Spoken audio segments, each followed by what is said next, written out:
Let me call to order the October meeting of the Federated City Employees Retirement System and Healthcare Trust. Let me call the roll. Vice Chair Chandra? Here. Trustee Abbott? Here. Trustee Avasti? Trustee Faulkner? Here. Trustee Linder is not here. Trustee Nakagawa? Here. Okay, we have quorum. There are no orders of the day. We do need to waive sunshine on a late attachment, which was item 1.5C. Do I have a motion to waive sunshine? I shall move. We have a motion from Trustee Abbott. A second? Anyone? Second. Second from Trustee Faulkner. We don't need to do roll call votes, so all those in favor? Aye. All opposed? None? We will proceed now with the rest of the agenda. There is no closed session. I believe at this time, we will take comments from the public on items related to the business of the plan, but that is not otherwise on the agenda. Speakers will be limited to 3 minutes, and our staff will time those speakers. Do we have anyone here or online? We do have a comment. Online speaker, please proceed. Thank you, Mr. Chair. Are you referring to me? I'm Brad Imamura. Yes, thank you. How are you, Mr. Imamura? I'm doing good, and hopefully the retirement staff had a nice, restful 3-day weekend. And want to address the fiduciaries of the board. You know, I was just made aware recently that the City of Fresno retirement system, you know, the City of Fresno retirement system, that's where Mr. Pena came from, Mr. Flynn's predecessor. Their employee, they have 2 separate systems, just like San Jose, police and fire and the employees retirement system. Their current funding status is 85.9%. Now, they do that without a dedicated chief investment officer. I don't know how they do that. And I don't know if you're aware, they only have 5 trustees. And the 5 trustees are 2 appointed management trustees by the city and by the mayor and city council. They're appointed by the mayor and city council. They have 1 outside person who doesn't really, they might have some financial background, I don't know. And the other 2 people are active employees. So maybe the board here should maybe take some tips from the city of Fresno and find out how they get that funding status so high. And from what I understand, and again, I'm just talking, hopefully you're listening, but I have yet to get a full definitive funding status of our system. I've heard some numbers in the low 60s. So I'd like to get that clarified. And also the fact that, you know, this is one of the things that really does affect city services. Because as you know, the first thing that the city council, when they form their budget, they have to pay is the unfunded liability. So that really cuts their budget in terms of them being able to fund more police officers, fixing our streets, etc. So I hope that the board takes that into account. And you know, if this were a private board, if you were a private board, let's say you were a private board for NVIDIA or Apple, with this sort of return and performance, you would think the shareholders would fire the board, wouldn't you? So in this case, the shareholders are the taxpayers and the beneficiaries. So I hope you take this into account very seriously and appreciate the opportunity to address the board. Thank you. Thank you, Mr. Imamura. I believe time is up. I want to assure you that the funded status is something we are laser focused on. And in terms of having definitive numbers, we will be addressing that today. Specifically, item Under new business, item 5C. Mr. Chairman, Yes? am I interrupting you? Please go ahead. Yeah. My name is Masaru Yoshimoto. I'm a retiree. from Okay, the- you're a public speaker? Public comment? I beg your pardon? What was your question? You are addressing us as in the public comment section of our agenda? Yes, Okay? that's what I am here for. Okay, I Chair just want recognizes to you. comment that it's unusual that I would be speaking now. mhm. I would prefer that I listen to possibly all of the trustees and maybe the reports. I guess you're getting reports from different funding agencies. And Mhm. then I would like to make a question or comment. So I was thinking it might be more appropriate for me to have my 2.5 minutes after the presentation so I could get a little bit more of what's going on. And then I may Sure. have some questions. So that's just my comment, number one. Okay, So in my background, I was a trustee for 8 years and a city employee, of course, and I'm now Mhm. retired. And I'm very thankful for the retirement benefits that I receive, and I know you are all dedicated to do a wonderful job for the city, for the employees. And I just want to comment, in the days gone by, probably after the turn of the century, when I was on the trustees, we had Ed Overton. We all remember Mr. Ed Overton. He was in charge of both the police and fire mhm. and the Federated. And one of the things that he really implemented was the trustees would go and visit the various people that were mending and watching our funds. Now, when you go and visit a group of investors with maybe, not everybody could go at the same time because of schedules, but if you have 5 people there representing the city retirement fund, visiting an advisor, that puts a lot of pressure on them. Versus if you have one person, maybe a chief investment officer, which it was Ed Overton at that time, they could do a little whining and dining, and after that, that's it. But when you go in there in mass, that puts a lot of pressure on the people that manage your funds. And I would encourage the trustees also visit the people that are managing our money. So that's my comment for right now. Thank you very much. Thank you.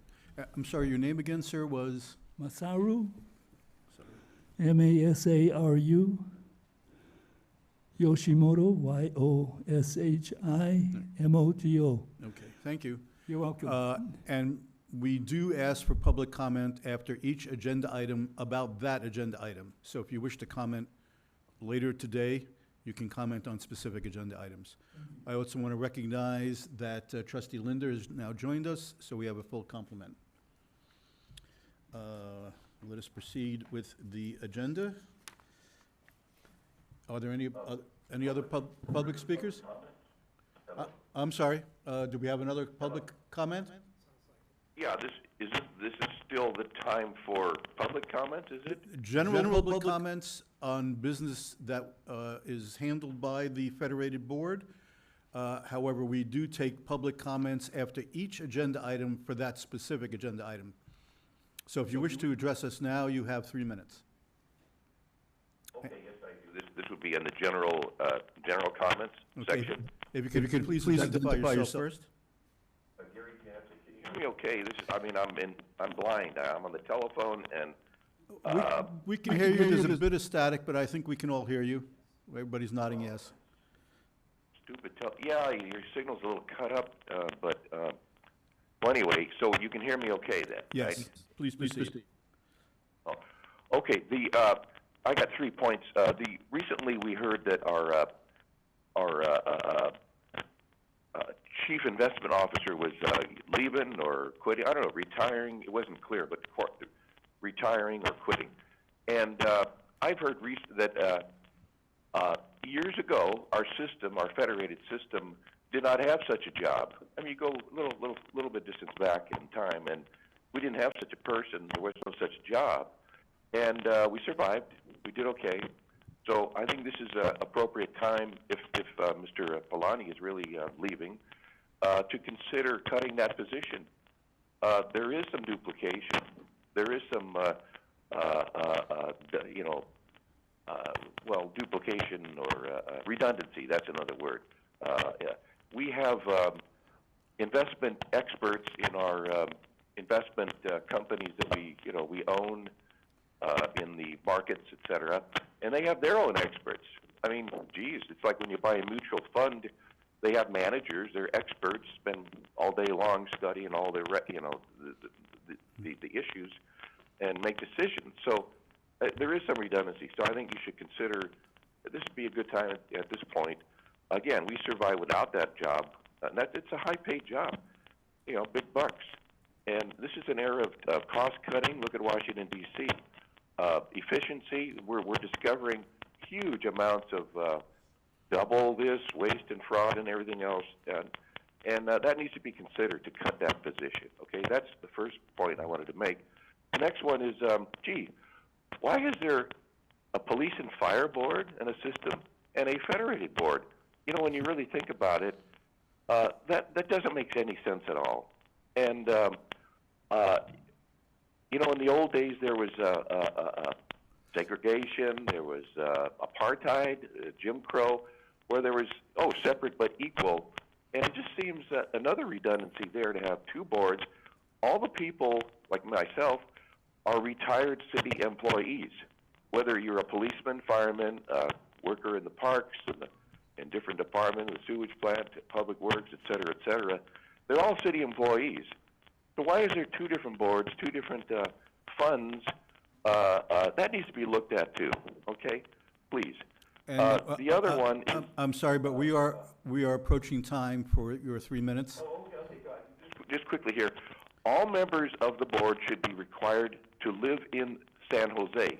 We're Okay, a giant city of thank you. 200 square miles. Your point That's is, my third point, okay? okay, got it. Did you hear that? Oh, we did, and it is time for us to move on. Many of the items, the fact that we have two separate boards, one for police and fire, one for federated, the requirements for trustees and where they live, these are subject to city council approval.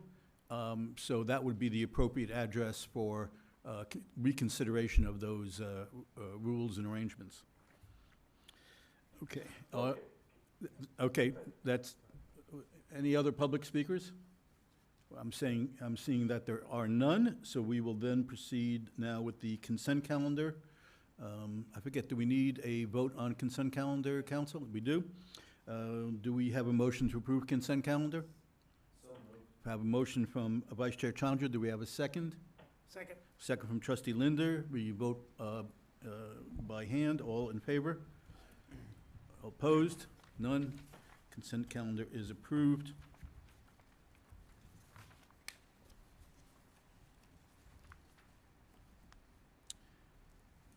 To item number 2, death and survivorship, we will have a moment of silence for those who have served the city and who have passed.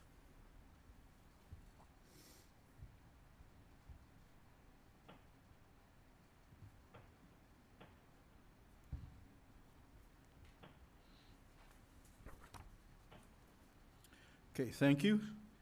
Next item up is investments. Mr. Polani, you're still with us? If you could share your insights? I am still here, Mm-hmm. despite the comments that were made. I'm still here. Good morning, trustees. Clearly, we need to educate not just periodic governance education, not just for the board, but for our beneficiaries as well. Mhm.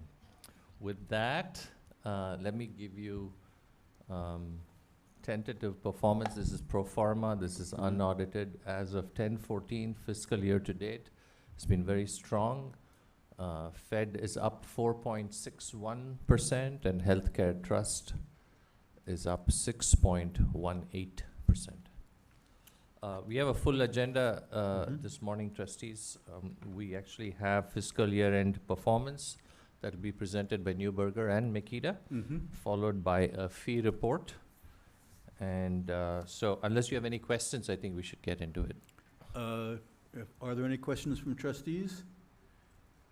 No? Any public comment? No comment? Okay, let's get into it. Thank you. If not, Item- over to Dinesh, and is it Casey? Yeah, we have Casey Boyer from Newberger on the line. Okay, thank you. Dinesh, this is item 3B. Yes. Please proceed. Okay, thank you. Casey Boyer from Newberger, and I will share my screen.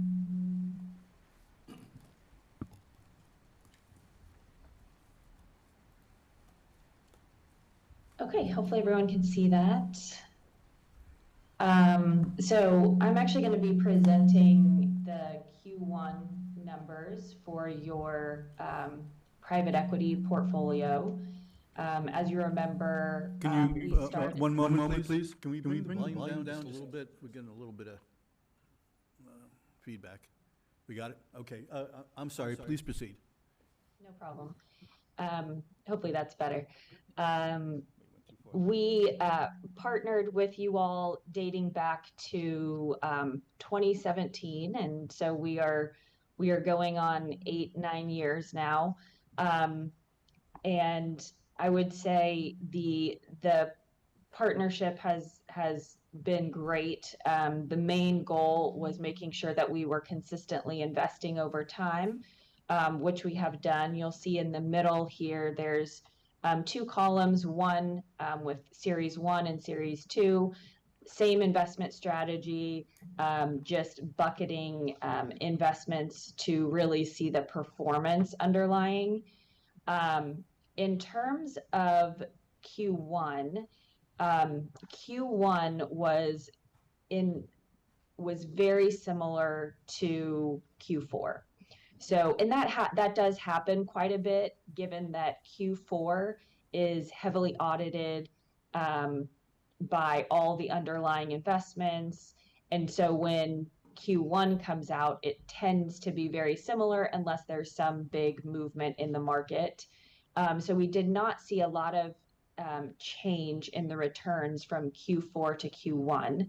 However, we also have already released Q2 information.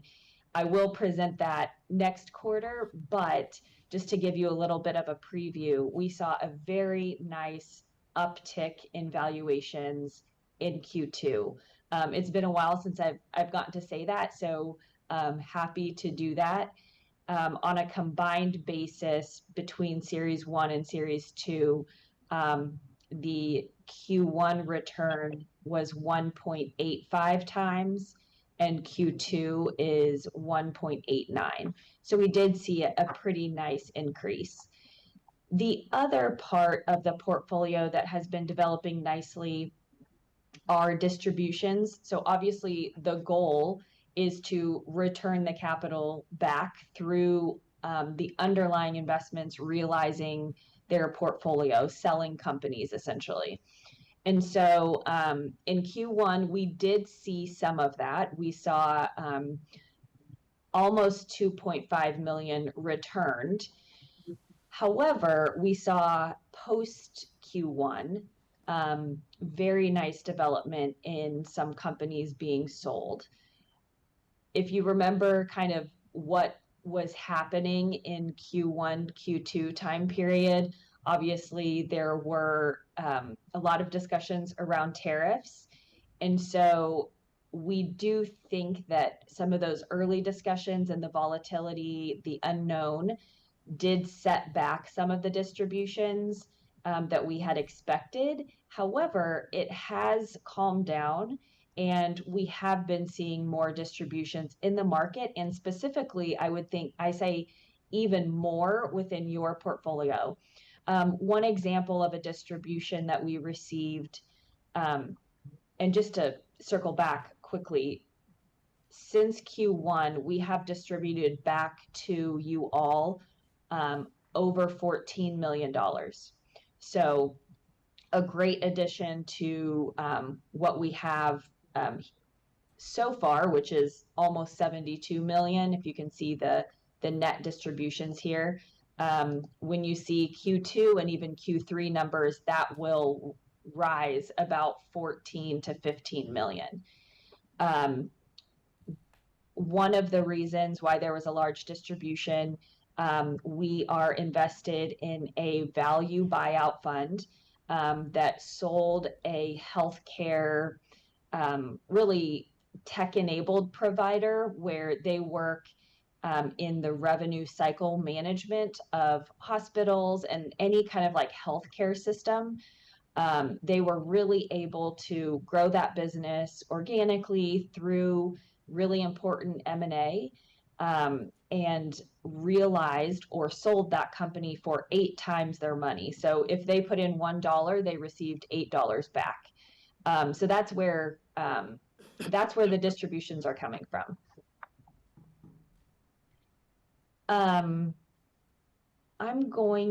So overall, you know, the portfolio series 1 is currently held at a 1.9 times as of Q1, and series 2 is 1.2 times.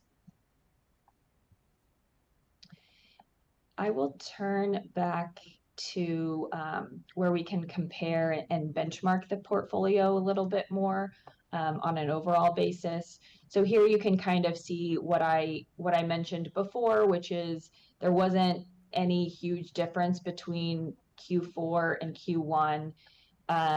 That is kind of what we saw over and across the market. And then Q2, we will see a nice bump, specifically in Series 1, which is the more developed program and is really in the harvesting mode. So the mode of realizing companies and getting that capital back to you.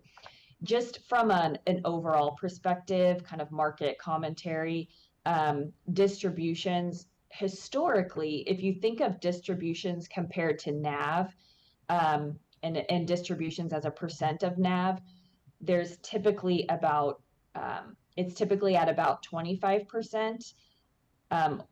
You can think of that in another way, which is if we invest in a company, we expect it to be realized in about 4 years. However, over these last few years, I know I've mentioned, I'm kind of a broken record here, that distributions have been slow. And so that time period that it's taken to realize a company has gotten bigger, has gotten, you know, longer. So more than 4 years to realize a portfolio company. However, as I mentioned, Q2, we did see some good development. Most of the exits we're seeing are to corporate or strategic buyers.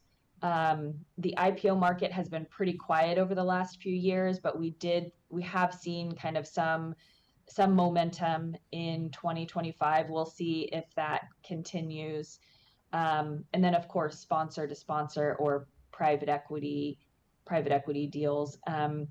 In terms of valuations, since 2023, private market valuations have been lower than publics, which is, you know, when you're thinking about it in terms of how your portfolio is performing, maybe not ideal. But when you think about it in terms of those are the prices that we get to enter investments, that's a positive thing. So we do think that, and we've seen historically that while there have been time periods of underperformance or kind of stagnant performance within private equity, the next vintage years are very good performing vintage years for private equity. So just kind of confirming the need to invest every year and every vintage year within private equity, because you never know when there's going to be a good year. But we do think that over the next few years, given we've been able to enter companies at lower valuations than compared to public markets, we will see some good value driven in the private markets. So a similar page here for Series 2. As you know, this portfolio is actively investing. We're still putting a lot of capital into the ground each quarter.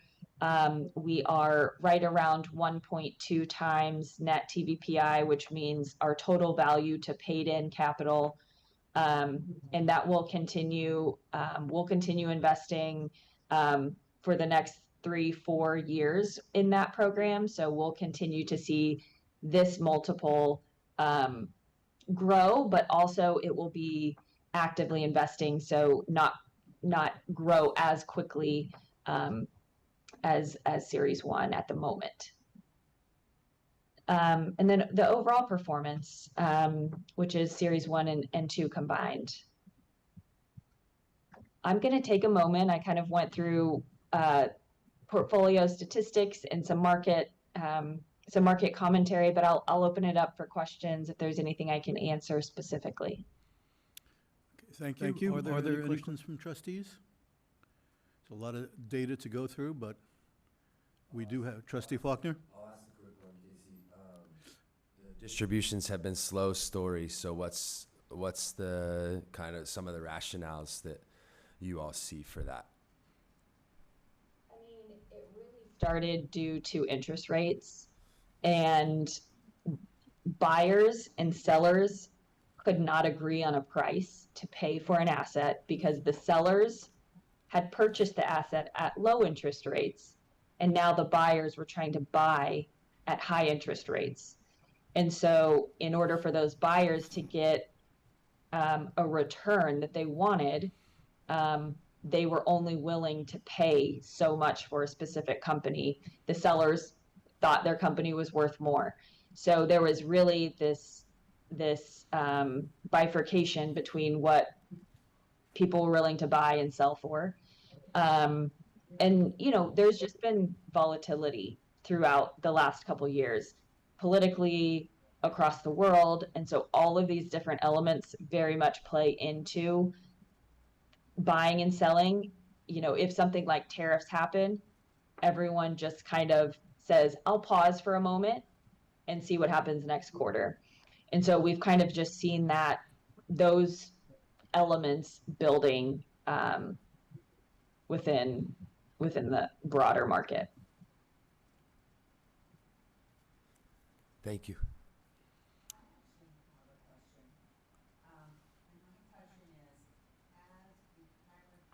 Are now going to bring in the ability to incorporate private equity.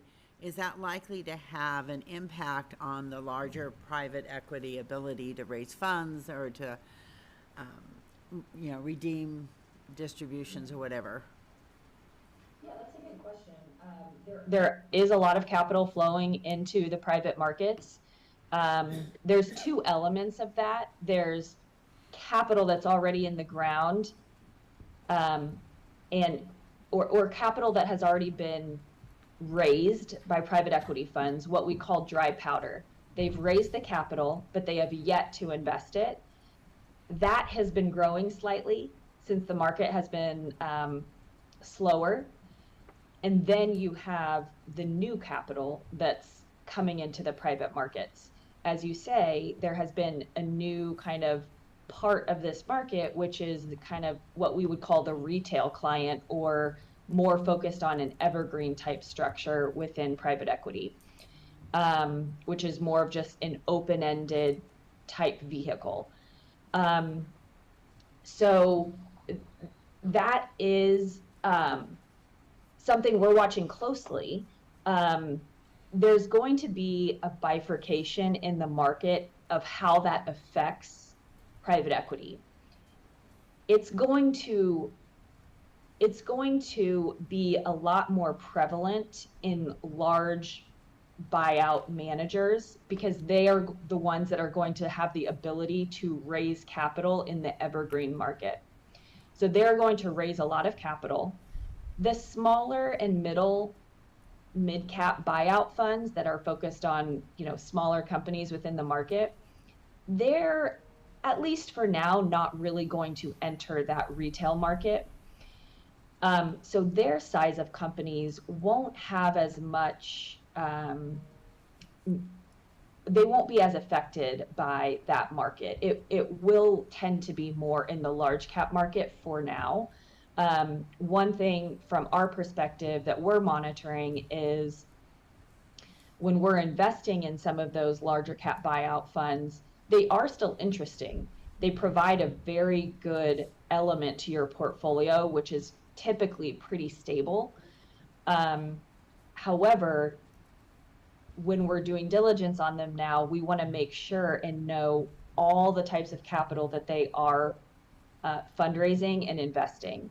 They will have more capital to put to work, and we want to make sure that the fund, whether it's closed or evergreen, that we are investing in has a correct allocation, that fund is going to get good transactions put into it and that they're not spread too thin. So it is something to watch. It's developing quickly. Definitely will affect the dollars that are coming into private equity.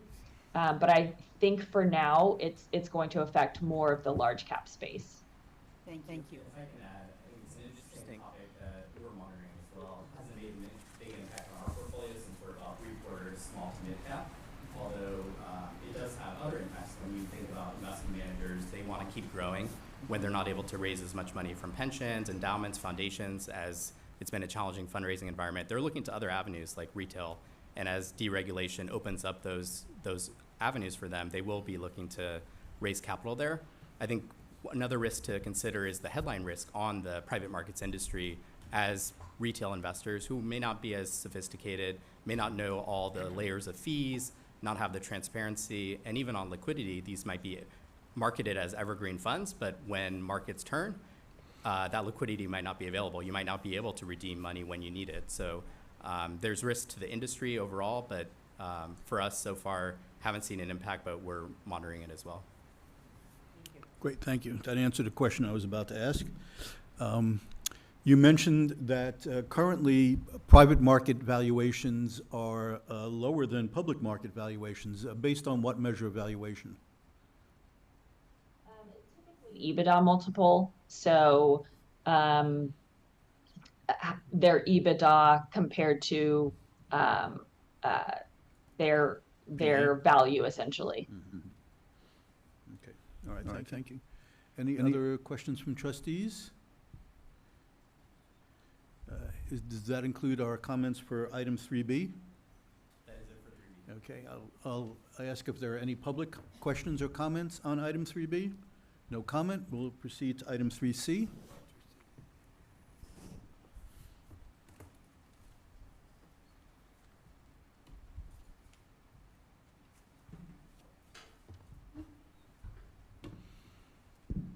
Good morning, members of the board. Thank you for having us. I'm Laura Wyrick from Makita Investment Group, joined by Colin Kowalski. Welcome.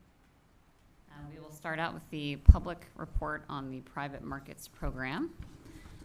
Taking a look at the overview slide on page 1, I'll draw your attention to the individual programs within private markets in your total portfolio. As you know, we will next report on the total portfolio, but this breaks out the private markets programs, which you can see listed on the left, as well as their inception years, how much has been committed and contributed.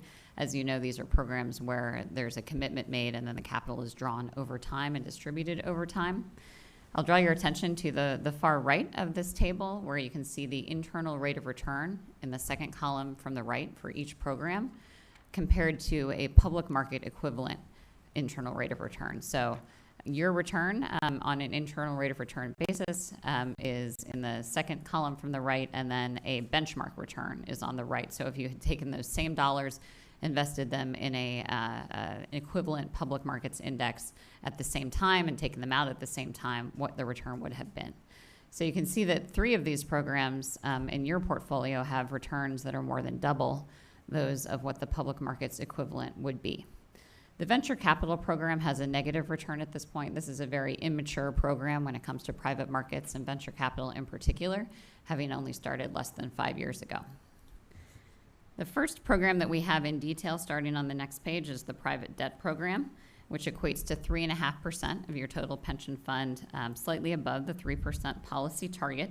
And on the next slide, on 3, you can see the chart here that shows contributions and distributions into the private debt program. So you can see that this is a mature program. Your fund is now getting a lot more back in distributions from these managers than contributions put in each quarter. There were no new commitments to report this quarter in this program. And we can look on pages 5 and 6 at the individual underlying funds in this program going back to 2010. Strong IRRs pretty universally, at least for many of the funds over past years that your current staff has invested in relative to peer internal rate of returns. And then the last slide for the private debt program is on page 7, where you can see diversification by vintage year, geography, and that information both in terms of percent of future market value and exposure currently. One thing, as you all know, that's very important in private markets investing is vintage year diversification because of that structure where funds are called over time and you don't know how much exactly each fund is going to call in any particular year, and it's hard to have visibility into which years are going to be good years in certain spaces. Page 8 gets into the real assets program, which now stands at 2.7% of your total pension fund relative to a 3% policy target and has an 11% total internal rate of return. On page 9, you can also see that this is a mature program as well, receiving back significant distributions in line and then sometimes greater than the contributions that are being put in. And then pages 11 and 12 take a look at the underlying funds in the portfolio, consisting of funds that invest in areas like infrastructure and natural resources. Then on 13, again, you can see the geographic and vintage year breakdown, which is diversified. The real estate program starts on page 14. It stands at 4.1% of the total retirement system relative to a 3% policy target. And on page 15, you can see, as we've talked about in the past, and from the market environment, real estate transactions have not been significant recently, and so there haven't been significant distributions recently on page 15, but also no new investments recently in this program. The individual manager breakdown is on pages 17 and 18, where you can see internal rates of return for individual funds relative to peers. This program is primarily based in North America, which you can see on page 19, and is also quite diversified by vintage year. The last program that we break out in this report is the venture capital program, starting on page 20, where you can see that this program is only 1.2% of your total fund, given that it's still ramping up relative to a 4% policy target. And on page 21, you can see that right now this program is still putting out contributions into the funds and hasn't received distributions back yet in significant amounts. This program has 7 individual investments, which are listed on page 22. And then you can see on 23 that the venture capital program is primarily based in North America, and that the highest percentage of investments were in 2021 when this program was started.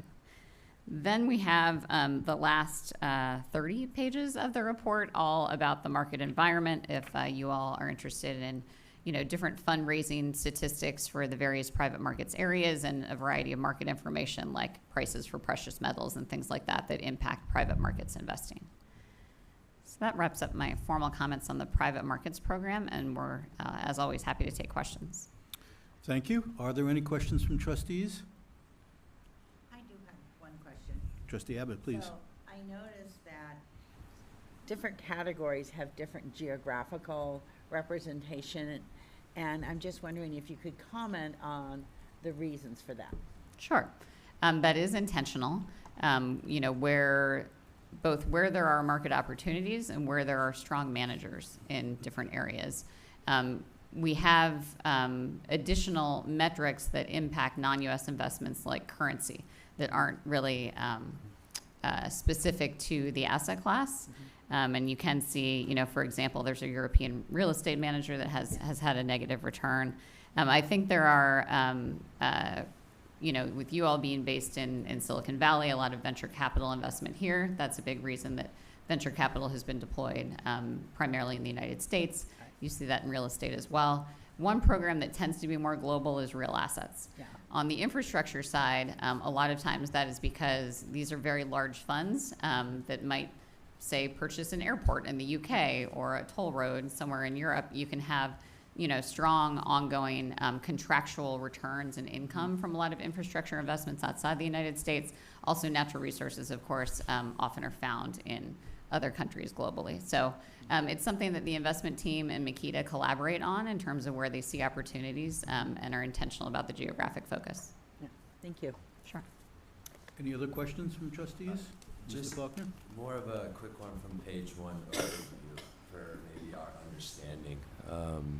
Your IRR of these funds are different asset classes, and then the public markets equivalent IRR, like, I would imagine, are those just purely IRR in each standpoint, or what adjustments are made to the public markets one to reflect some of the differences between? So is that a full apples to apples comparison, or what thoughts could we have around that? Yes, we try to make that as apples to apples as possible. If we actually flip forward way far to the appendix to page 54, you can see each of the indexes that we're using for each of the private markets asset classes.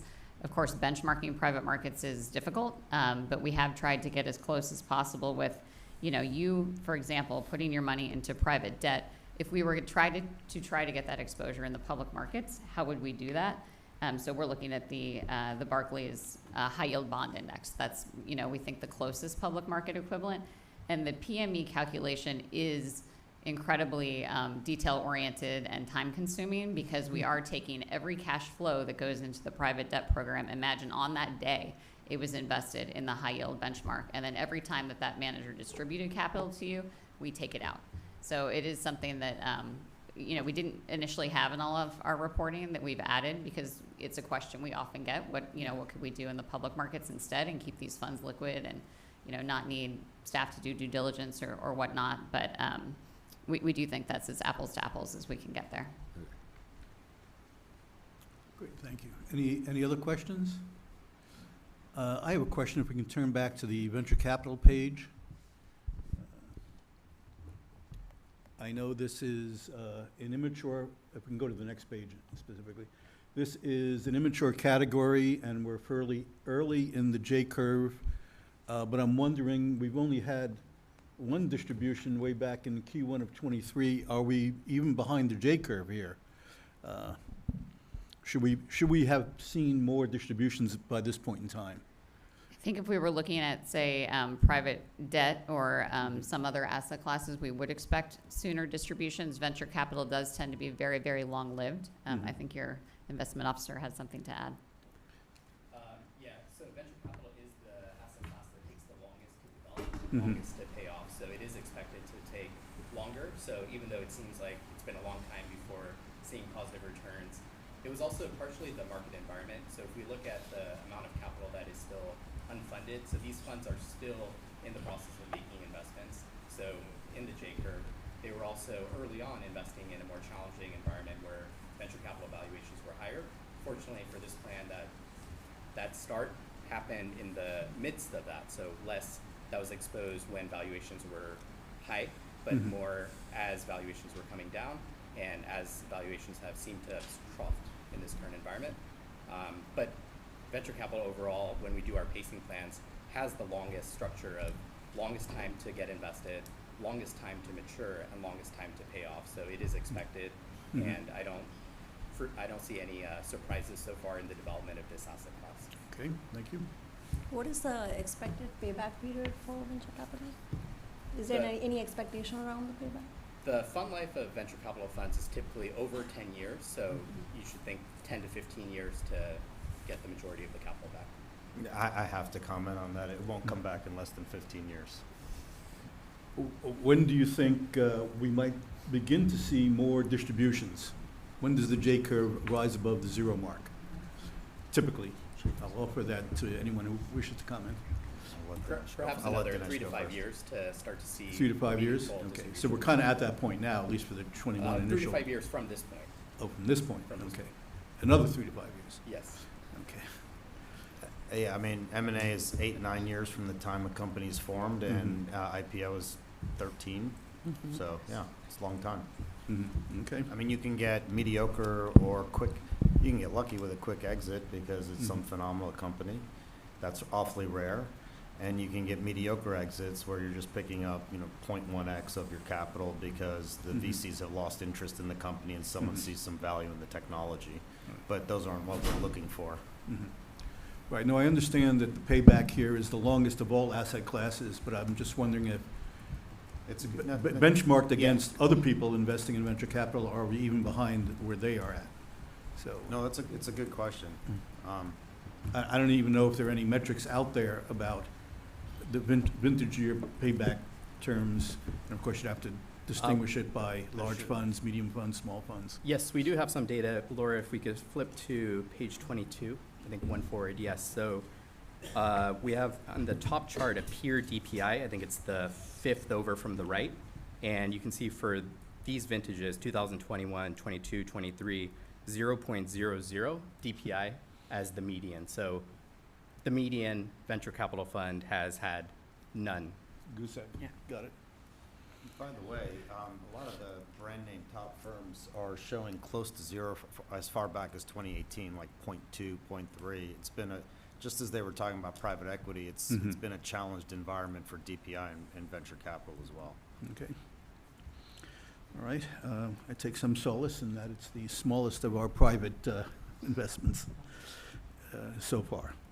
Any other questions from trustees?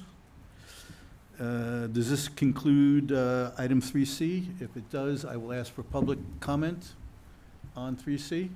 No comment? Thank you so much. Let's proceed then to 3D. Great, thank you, Mr. Chairman. I will go ahead and start on the next section of our report. Here's a table of contents. I'm just going to review economic and market conditions through the end of the second quarter.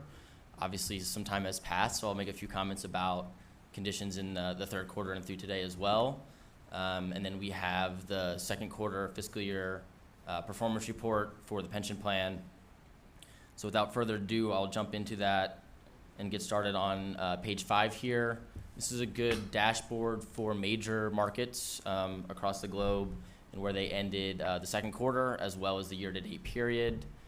There's been a lot of volatility and a lot of headlines in the news throughout the year, as I'm sure you're aware of, but markets haven't really seemed to reflect that. If you look at the bars here, everything to the right is positive, and so there's been a lot of really strong returns across major global indices, both in equity and fixed income.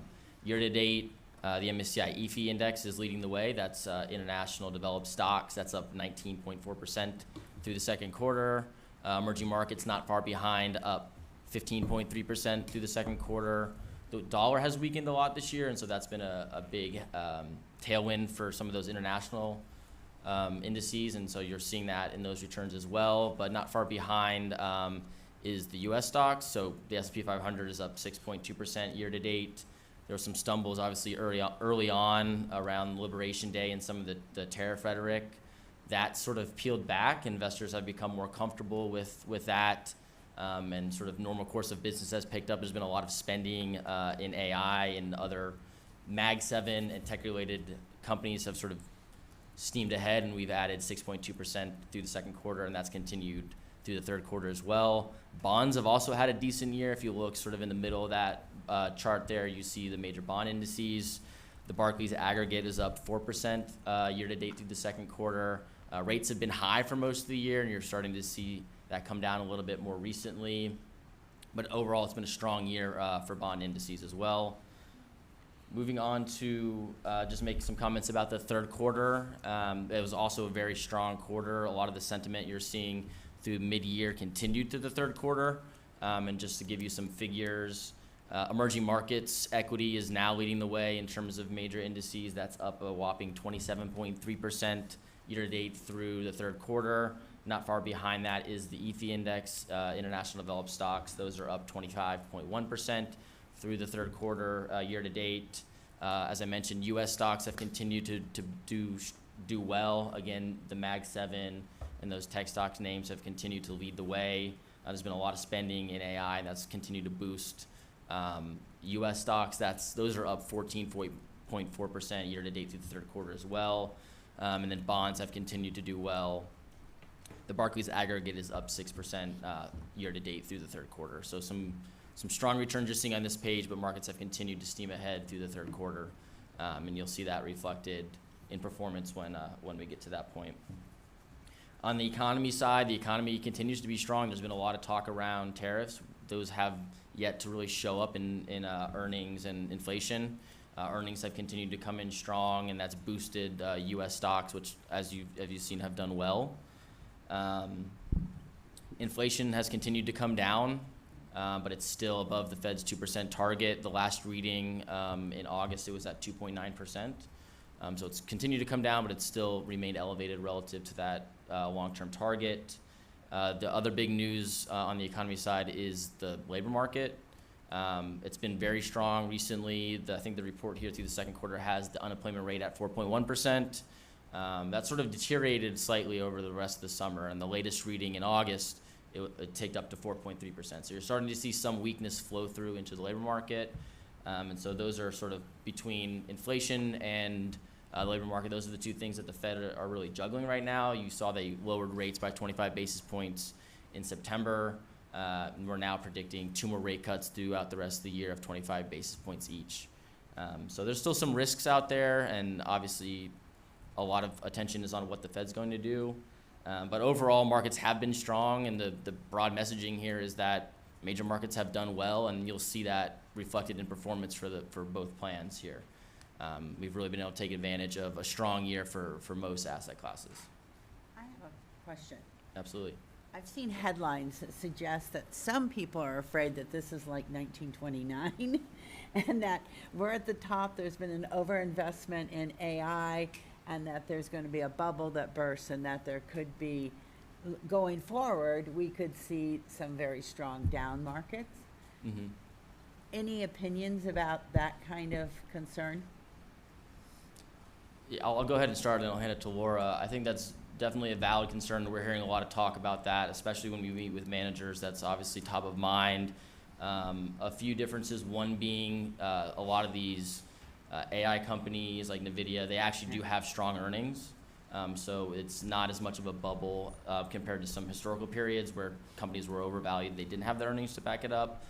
So we have a little bit of comfort there. But you're right, valuations, especially in the U.S., are at near an all-time high, and so that's something we're definitely looking at, and it's something that we're concerned with as well.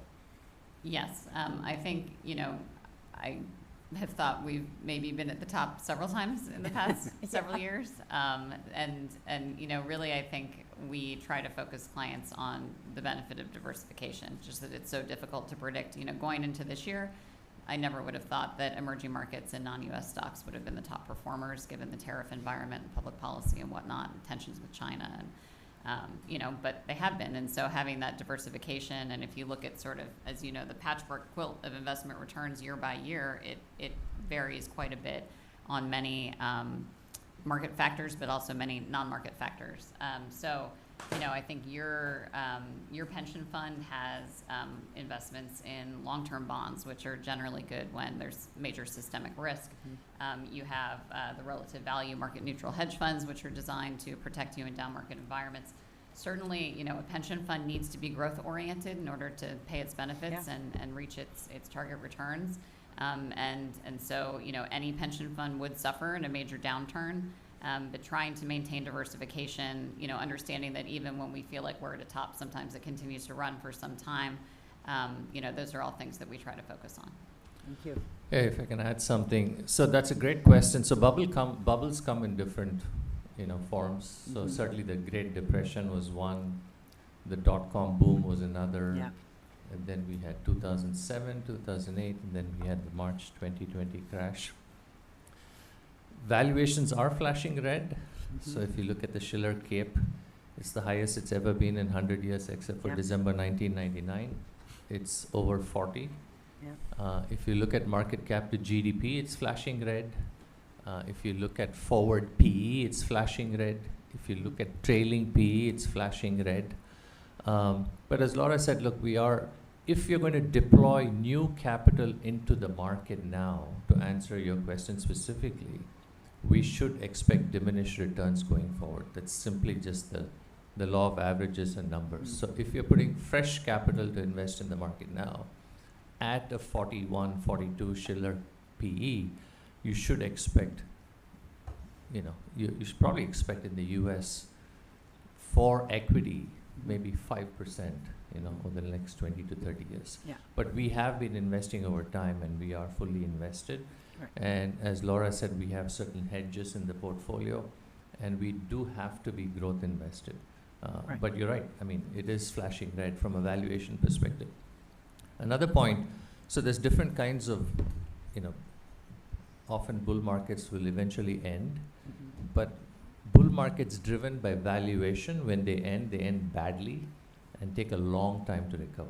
Yes. As opposed to, you saw the bear market of March 2020 that was brought on by Right. crisis, or you look at the great financial crisis that was systemic risk in the market.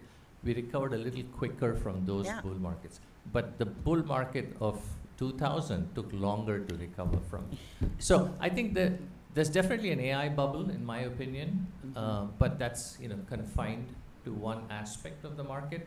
Now you can also argue the counterpoint to that is that's the one part of the market that's That's driving going the up. overall market, the Mag Yeah. 7, Mag 10, whatever you can say.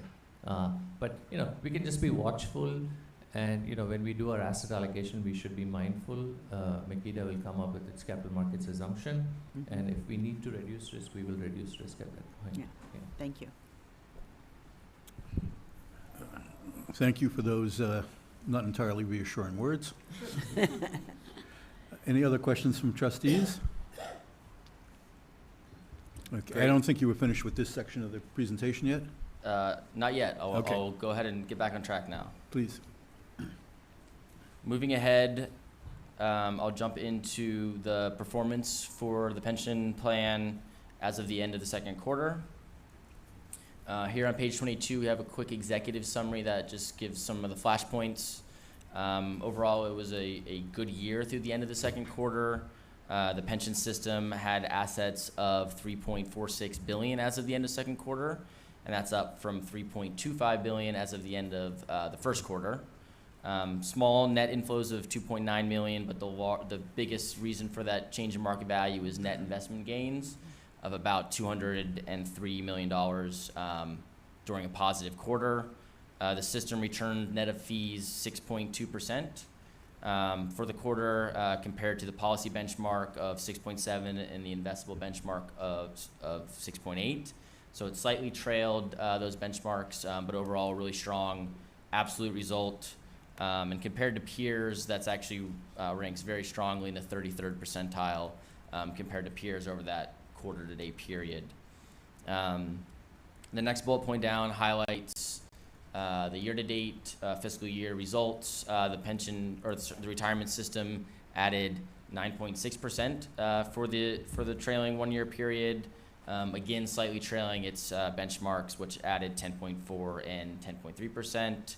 But overall, really strong absolute result, beating the assumed rate and ranking sort of in the middle of the pack in when you look at peers.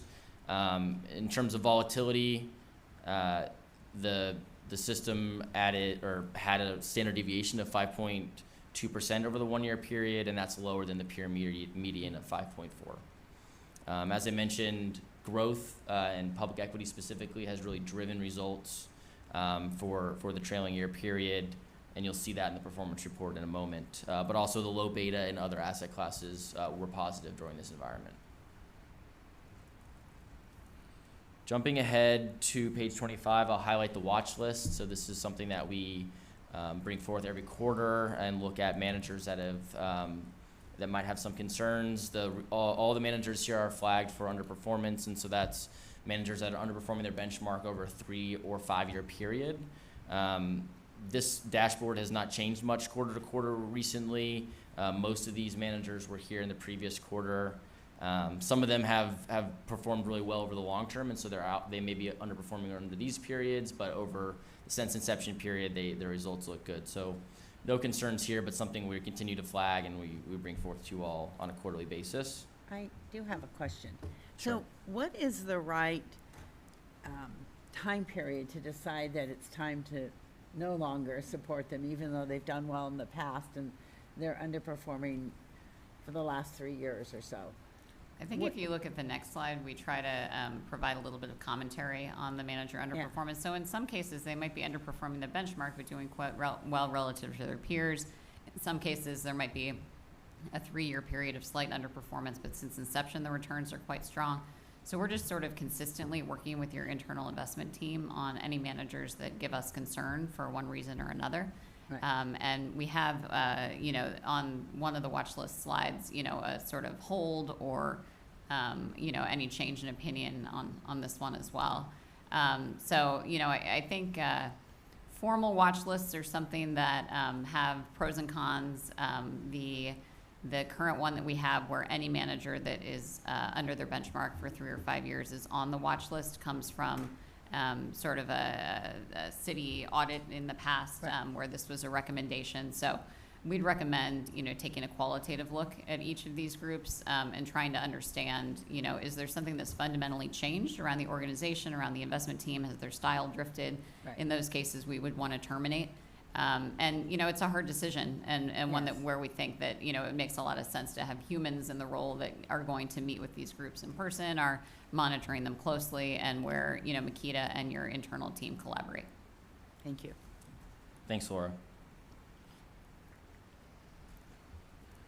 Jumping to page 30, this shows the asset allocation for the retirement system through the end of the quarter, looking up and down at asset classes and their current allocation. All asset classes are very close to target across the board, and so we're happy with the positioning of the system. Page 31 shows trailing returns through the end of the second quarter. I mentioned the 1 quarter and the 1 year returns of 6.2 and 9.6%. Again, a really strong absolute result. In those shorter periods, the quarter to date and year to date period, they're slightly trailing their benchmark, but if you look at them compared to peers, both of them are well above median, so doing really well from that perspective. One other return I'll point out here on the total fund aggregate is that 5-year number. The total aggregate added 9.8% annualized over the past 5 years, and that's beating all of its benchmarks and ranking in the top quartile compared to peers. So over a 5-year period, some really outstanding results, and I just wanted to make sure that's highlighted here.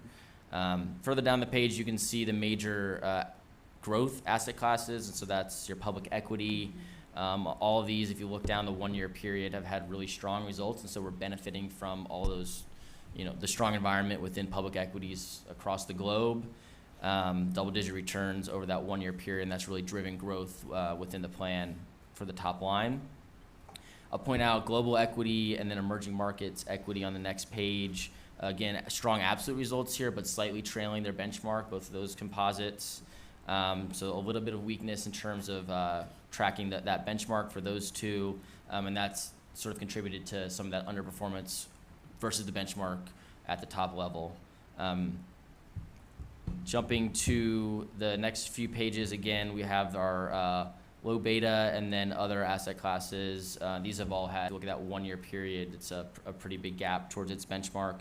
This is one that's a very concentrated portfolio that's not afraid to make bets one way or another. Some of their positioning, they're underweight China, which has helped in the long term, but over the past year that's hurt them. And overweight India. Again, that positioning has sort of hurt them in the recent market environment, but that's a part of the reason that they've helped to outperform over the long term. They're also underweight technology stocks, which have been a big driver in the market. And so those elements haven't really worked this trailing year, but again, this is a strategy that we do have high conviction for, and if you look at over those longer term periods, their track record shows for itself. It's outperformed its benchmark pretty meaningfully since inception over those longer periods. I'll move ahead to the back of our performance report and just point out some peer data. So I mentioned multiple times the return figures, but what about risk? So this page looks at trailing return, annualized standard deviation, and then risk ratios compared to peers. I mentioned that 5-year number was really strong at 9.8%, ranking in the top quartile.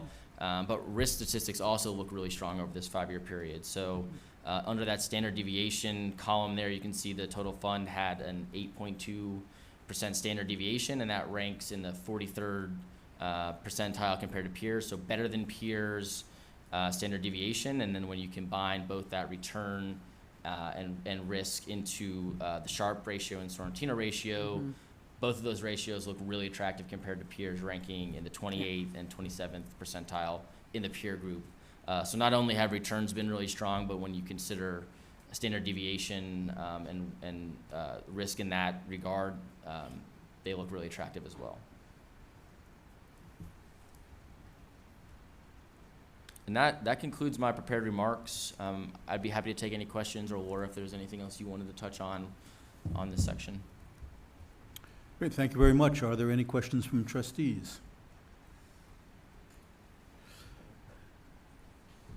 I've got a question. And if we can go back to slide 13, page 13. Kind of paralleling trustee Abbott's remarks about equity valuations being relatively high. Credit spreads are uniquely narrow at the current moment. So I don't know if you wanted to comment on that, comment about new money flowing into high-yield bonds or private debt. Should we be tapping on the brakes there or taking some profits? And does the CIO have authority to tap on the brakes without an asset allocation change? I would say that yes, credit spreads are historically tight. I think market consensus is that interest rates will perhaps continue to fall somewhat, which generally is good for folks wanting to repay or take on new debt in terms of companies. I think, a large part of your high yield exposure is in an index fund through Mellon. So you do have a lot of liquidity there that you could tap. But that said, we believe that private debt and high yield bonds and bank loans and opportunistic credit in general are, areas where it makes sense to have strategic long-term allocations rather than trying to market time. So I think, the equity valuations look high and credit spreads do look tight. There's really nowhere to hide in terms of something that's cheap right now, except for perhaps emerging markets where you already have a lot of exposure. So it's another area that, we think it makes sense to stay diversified. Yeah, I mean, we have the authority to deviate within each asset class up to 10% of that asset class's weight, to answer your question. Okay. And is that something you're considering at the moment, given the credit spreads? Not really. Okay. All right, thank you. Any other questions from trustees? Any public comment on item 3D? No comments, thank you so much. Let's move on to. Actually do have one more comment. Late breaking comment? Yeah, and that was just that when the markets are looking really good, it looks like anyone could succeed in the market. And when the markets potentially are more turbulent or are turbulent, that's when you need the expertise of our advisors and our CIO and the investment staff to make sure that we can respond appropriately. And I think that probably the rest of the trustees would agree with that. Yes, thank you. Very good. Item 3E then. Healthcare Trust. Excellent. I'll move on to that section. So here at the beginning of the healthcare trust, we have economic and market update included as well. I won't go through those details again, but we'll move into the performance report. Starting here on page 22, we again have a high-level executive summary through the end of the second quarter. The healthcare trust had $461.2 million in assets as of the end of the second quarter of 2025. That's compared to $431.9 million at the end of the prior quarter.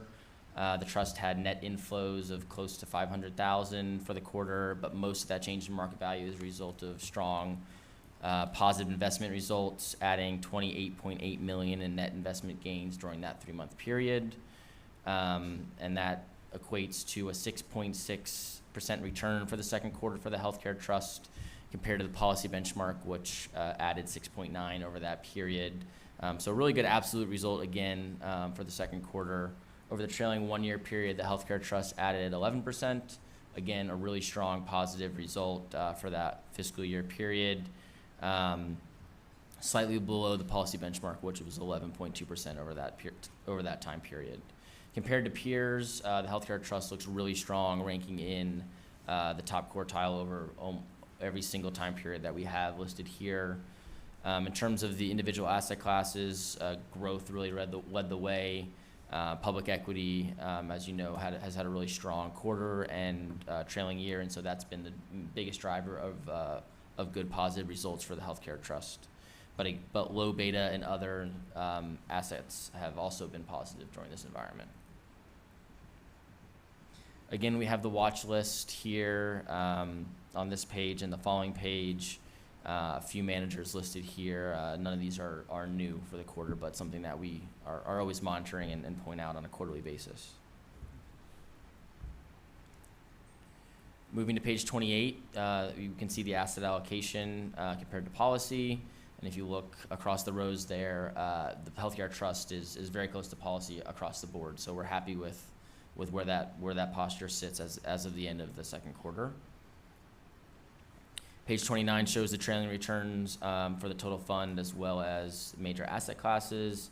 Again, that 6.7% return for the quarter and 11% for the 1 year period are really strong.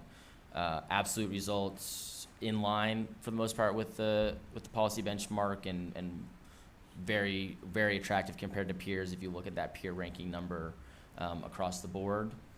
I mentioned growth assets have had a really strong run. You can see the public equity composite with global equity, U.S. equity, international and emerging markets right on this page. Over the 3-month period as well as the 1 year period, some really strong double-digit returns out of all of those asset classes that have contributed to that top-level result.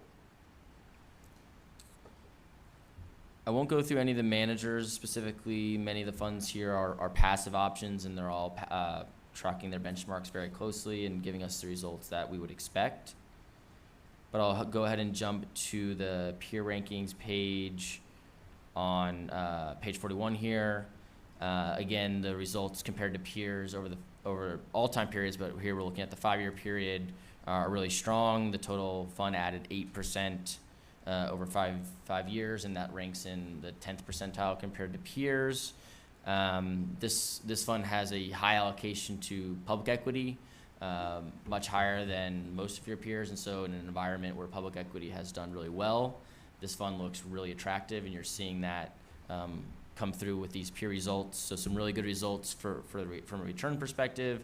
When you look at the standard deviation, the healthcare trust, this has a little bit of a higher standard deviation compared to peers. But when you wrap that into a Sharpe ratio and Sorrentino ratio, because of that really strong return, those ratios look really good compared to peers. And then just to hammer that point home, on page 43, you can see individual asset classes and where the healthcare trust ranks in terms of allocation to each of those. And so if you look at the column all the way on the left, total equity, the 60% allocation to public equity is much higher than most peers, and so that's really what's driving those peer results. Mm-hmm. So overall, really good results from the healthcare trust, a really strong absolute return of 11% for the 1 year period. That wraps up my prepared remarks. We'd be happy to take any questions at this point. Thank you very much. Are there questions from trustees?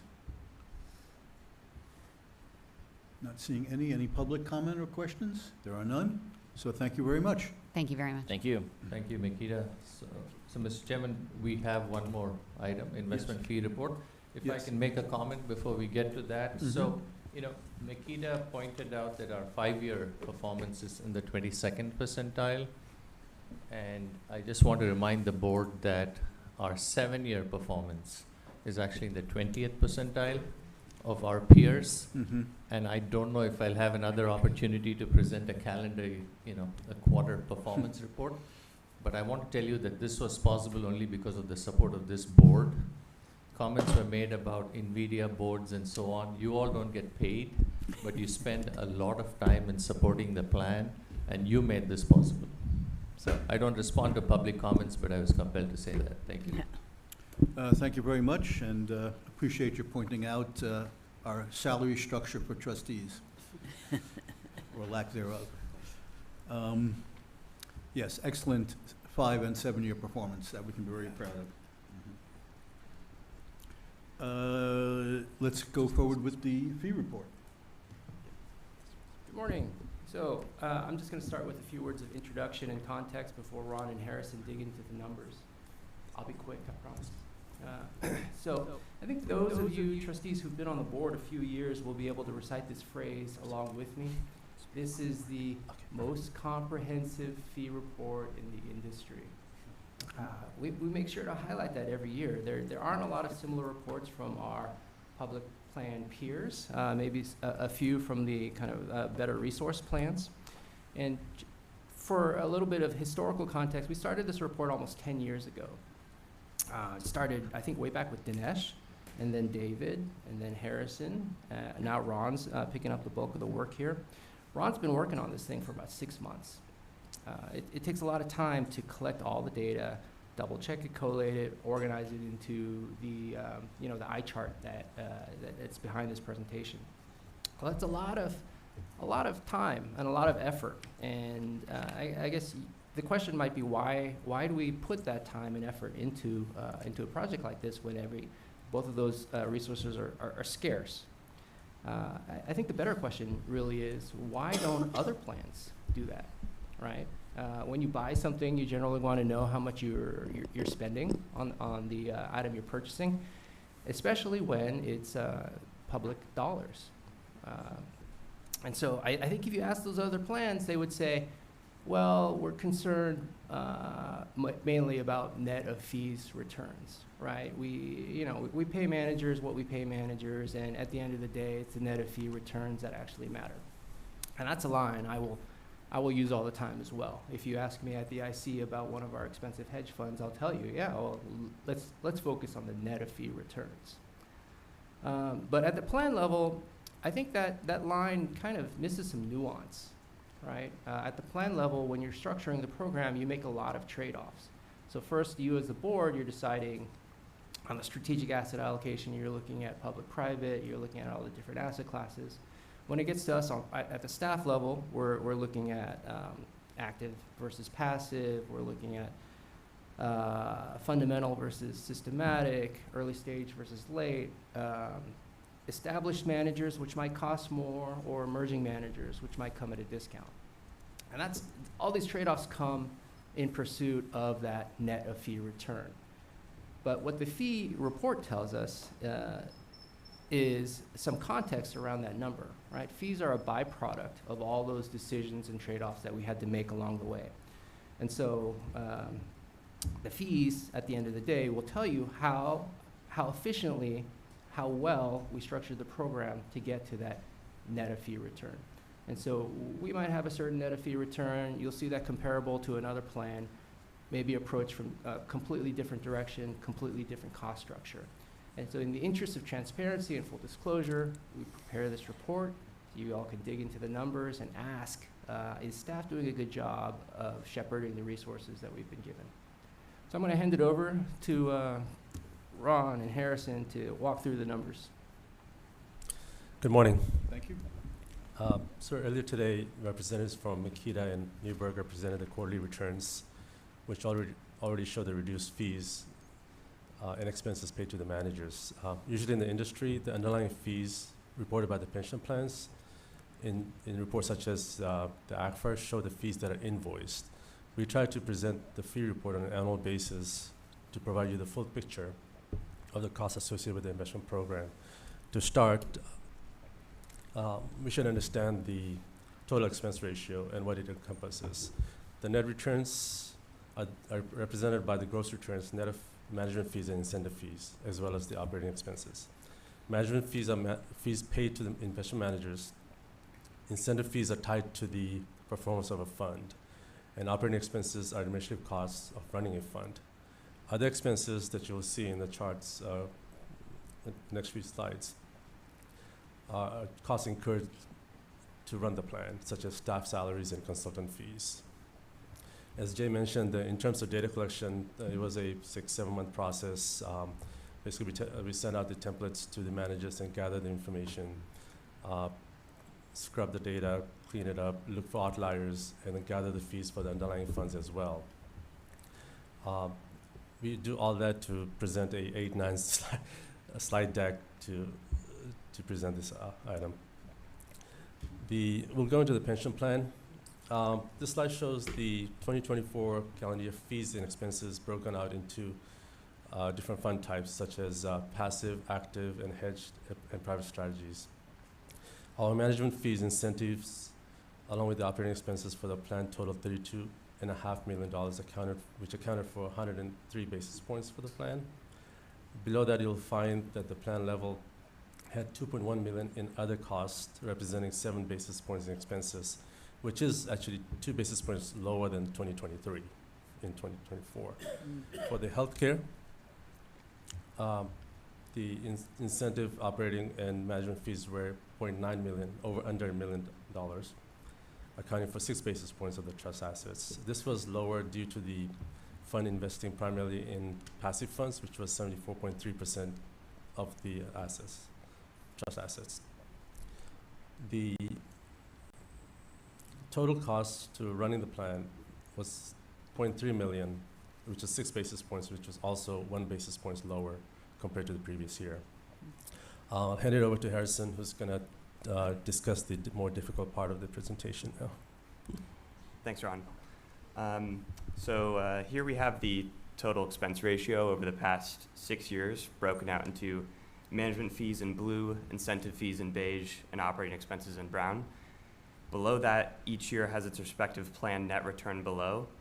Comparing 2024 to 2023, the plan expense ratio increased from 97 basis points to 103 basis points, mostly due to increased operating expenses and management fees outweighing a reduction in incentive fees. The plan overall returned 11.4% in 2023 and 8.1% in 2024, with performance slightly reduced but still significantly beating the discount rate, an approximately $4.7 million year-over-year reduction in private equity incentive fees. We see an overall 4 basis point decrease in incentive fees. The slight increase of 5 basis points in management fees and operating expenses can be explained by an increase in private markets commitments in 2023, which have a higher operating expense ratio and management fee. And we're seeing that a full year of those commitments in 2024. But overall, the reduction in incentive fees helped offset that effect.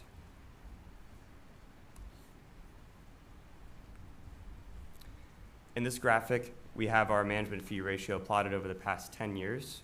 We can observe that the management fee ratio steadily declined over time, ultimately plateauing just below roughly 60 basis points on average between 2020 and 2024, but ultimately trimming 18 basis points over the period of 2015 to 2025. Over the past 5 years, we have a seemingly counterintuitive reduction in management fees, considering our increase in private markets allocation and execution of the pacing plan, which shows our dedication as an investment team to minimizing management fees through negotiation with managers. We've reached this approximate 60 basis point plateau as management fees are mostly driven by asset allocation. And unless that allocation changes significantly, it's likely we stay near this range in the future.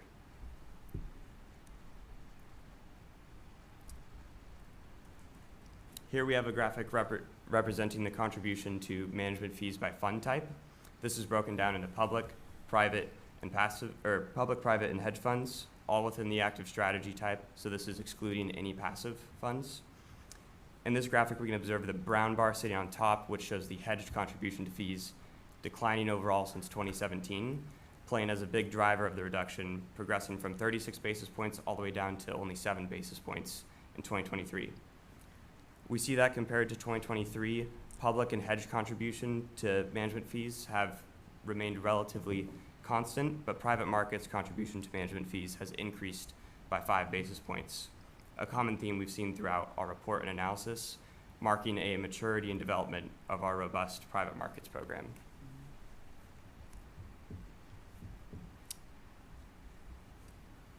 Now to the value added slide. This slide illustrates the value the investment team has added through active manager selection. The blue bar shows the low cost. I think we have a fire drill coming in. Yes. May I have your attention, please? May I have your attention, please? In 5 minutes, we will begin our annual Phase 1 evacuation drill. Please follow the directions being announced on the PA system. When the all clear is given, you may return to your respective floor. Again, this is only a drill. Appreciate your cooperation. Thank you.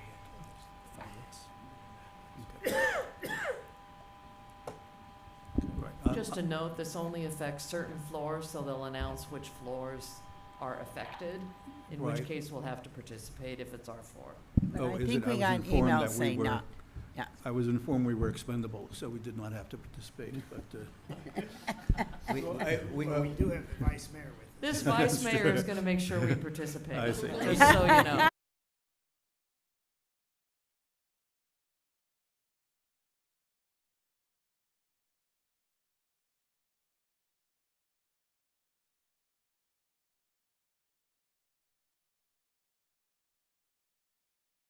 The blue bar shows the low-cost passive portfolio, which represents the same target allocations, but they're managed exclusively on a passive basis. And the orange bar represents our annual returns net of fees. The 3-year period returns on the left were 50 basis points annually of value add for the plan, with a cumulative value add of $44 million. And over the 5-year period, annualized return on the right, we had a value add of 190 basis points per year, with a cumulative value add of $261 million. And it's important to notice what is actually not in this graphic, fees. When we go through our quarterly performance report with you folks, fees are actually rarely mentioned. And this is because our primary objective as an investment team is to deliver alpha through manager selection and excess returns to exceed our discount rate. And our secondary objective is to minimize fees. If our primary goal was to minimize fees, we would just replicate this low-cost passive portfolio. This fundamentally represents the value of hiring active managers for the fund and properly executing the due diligence process.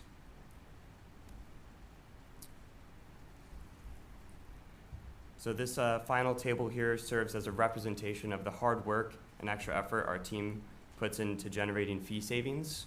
This $4.3 million of savings in 1 year is achieved through meticulous manager negotiations, early investor discounts, and size-based discounts as well. Hopefully this table exhibits our dedication to efficiency in terms of minimizing costs for the plan and ultimately its beneficiaries. That concludes our report. Thank you, and are there any questions? thank you. We do have a question? Yeah, I Trustee have Abbott? a comment. And going back to the second or third slide, the one that says the expenses, when I look at the other costs, which include the investment staff and consultants and all of that, it's only 0.07%. That seems really remarkable in terms of the return we're getting from having such a great staff on board and consultants on board. I was just thinking, wow, that's not very much to spend for considering the size of our pension. The other thing I have is when I looked at the hedge percentage, that seems like a big percentage. So compared to everything else, the hedge is the 5.48%. So any comments on, is that typical for hedged hedges? And I know it's not a huge part of what we have, but. Yeah, this is where I dropped that line about we're happy to pay fees as long as we get the net of fee returns. Yeah. The hedge fund allocation includes some very high cost strategies. Right. And we talked about that at the IC at length. Those strategies also happen to be some of our best performers. Yeah. And so in combination, we try and structure the allocation to pair some high costs with low cost strategies. But again, overall, kind of when you think of hedge funds, you're not really getting a cheap price on the management fee Right. generally. Okay, thank you. I guess I would add that the 5.48 includes incentive fee, and they get this incentive fee only when they perform or outperform. Yeah. So it was a strong performing hedge Yeah. fund. So, trustee Yeah, I Chandra. just, since I've chaired the IC for a while now, I just wanted to make a few comments. First of all, this is an amazing report, and Yes. I really want to underscore what Jay has said. We're the only plan among our peers that does this. Not only do we do it, I've seen this report mature over the years. This is incredibly comprehensive and detailed. So, I mean, serious kudos to the staff.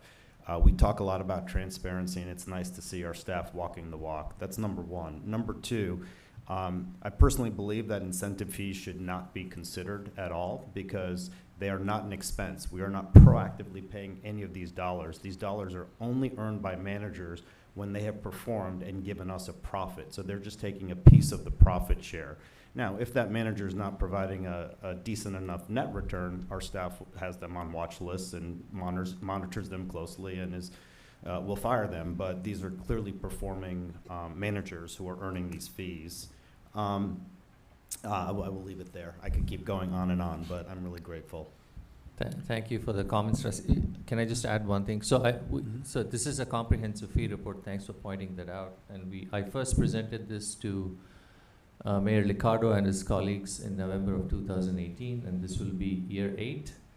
And Jay Kwan will have the privilege of presenting it to Councilmember Foley and their colleagues this year.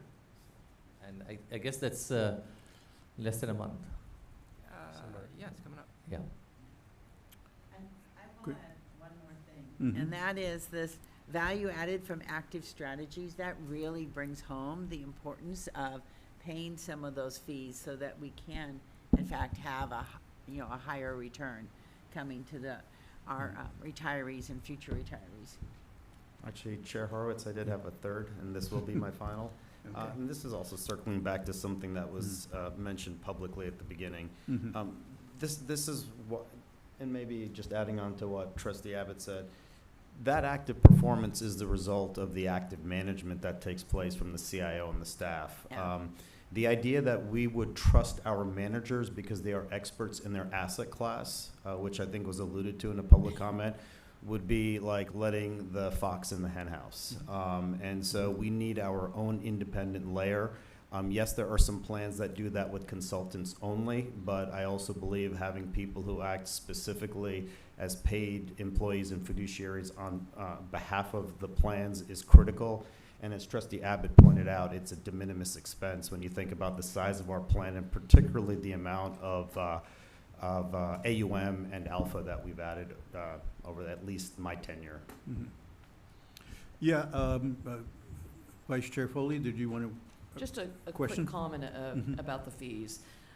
From the City Council's perspective, I've seen this report evolve over time too, and to your point about incentive fees, I think the City Council asked for that number because they wanted to have true transparency over the cost and the fees. And truthfully, as you stated, the plan is benefiting. These are incentives for them to have done well with the plan. The council just likes to see this information, and I appreciate it coming to council, and that we will be able to ask any questions around it, but I suspect there won't be many questions because the report is so open and transparent, and Yes. I think the report is fabulous, and No, I think we it- want everybody to make money, right? Yeah, no, it's important to have it reported for sure, for transparency purposes. I just think some people think it's an actual expense that is coming out of our P&L, which it's not. I hear you. Yeah, no, that needs to be clear. Thank you. Any other trustee comments? I just wanted to echo what Trustees Abbott and Vice Chair Chandra had said, because there was earlier comment in public comments about the value and expense of staff and what their input was. I believe that the total expense ratio for staff was 20 basis points, and our annualized 5-year return is 980 basis points. So we can fire the entire investment staff, and it would have marginal impact on our returns and on the security of the plan. That is not the way to go. It's a false economy. So not I fire wanted to make that point. Any further comments? Is there, from trustees, is there a public comment on this item? There is no public comment? I'm sorry, there is a public comment? Public commenter, please, is that online? Hi, we have a public comment from Mr. Brad Imamura. Yes. Mr. Imamura, you have 3 minutes. You can speak now. I believe when we speak on agenda items, we do limit that to 2 minutes normally. It is the general comments that are limited to 3 minutes, so. Sir, you have 2 minutes. Thank you. Okay, Mr. Imamura, please proceed.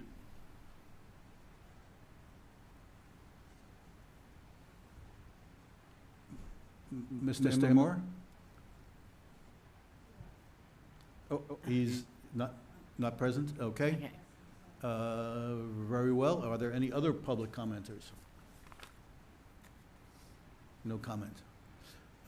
Okay, if there are no further comments and no further trustee questions, I believe we have another small. Excuse me, Mr. Chair. Oh, I'm sorry, is that Mr. Imamura? Yeah, for some reason, on your end, I wasn't allowed to be unmuted. So anyway, I got that fixed. Okay, good. Thank you, and you said I had 2 minutes. 2 minutes to address this agenda item. Please proceed. Well, this is a good segue into it. And anyway, good morning, Vice Mayor Foley. I don't know if you were there in the beginning, but anyway. Mr. Imamura, I'm going to have to pause you there for a moment. It would not impact your time. May I have your attention, please? We are having a fire drill. May I have your attention, please? This concludes this annual evacuation drill. Oh. Thank you. Okay, I feel safer.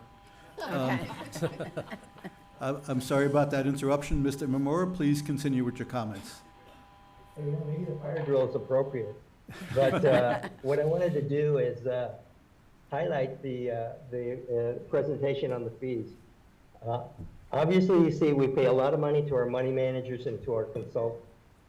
So to add the extra burden of adding a chief investment officer is another, I think you kind of made a flippant response about firing the investment staff. I don't know if that was a Freudian slip or what, but I also wanted to comment on, Mr. Polani made a kind of a quick comment saying that the board doesn't get compensated.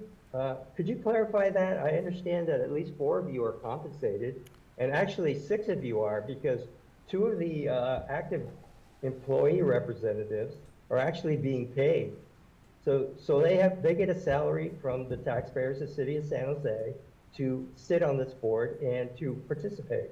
So they are also getting paid. The only one that I'm aware of that may not be getting paid, but I'm not sure, is the retiree representative. I don't know. So you need to clarify that, how much you're getting every month for every meeting. And on top of that, do I need to remind the fact that many of you trustees, and there's at least 2 of you that don't even live in the city of San Jose. So you go on trips and you spend $1,000 a night for a hotel.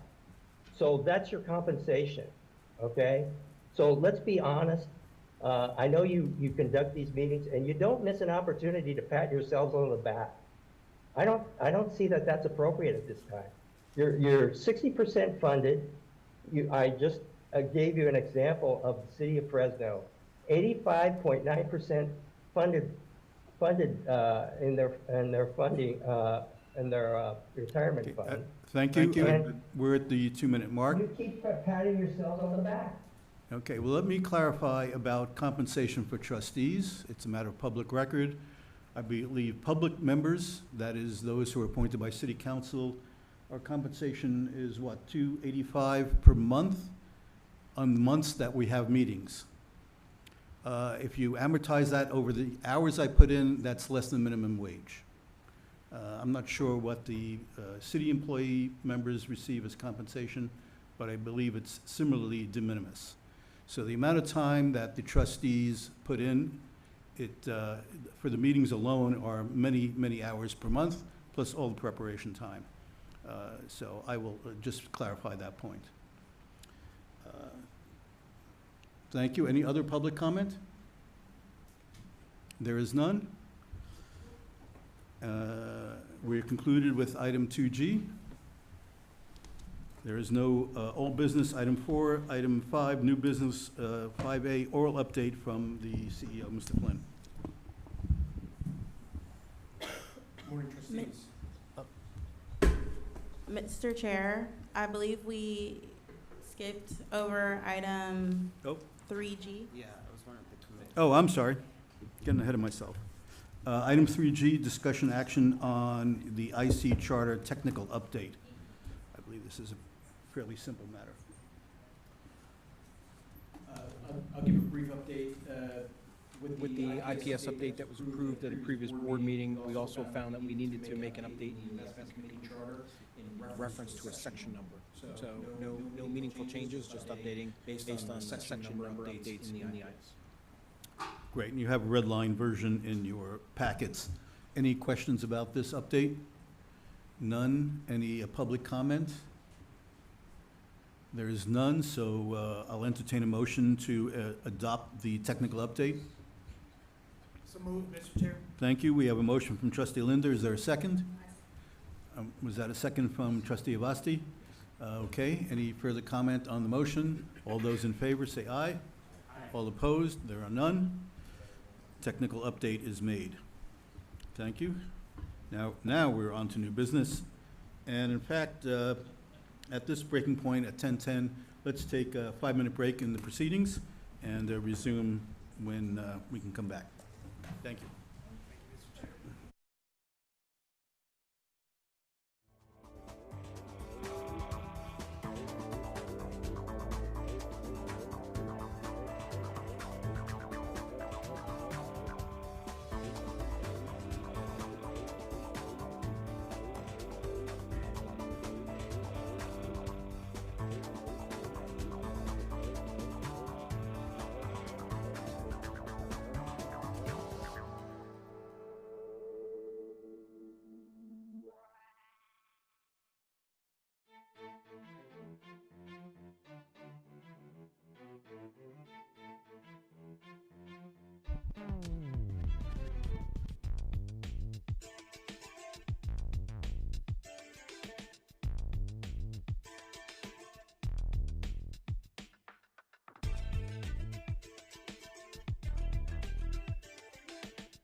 Resume our agenda.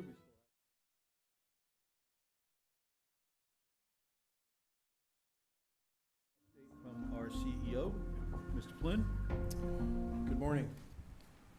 Start with a staffing update.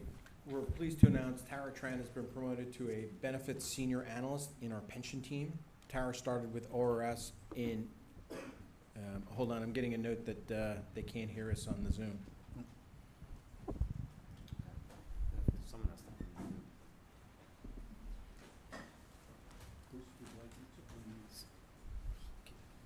Can Can we- someone unmute us? It's the tech group. Okay.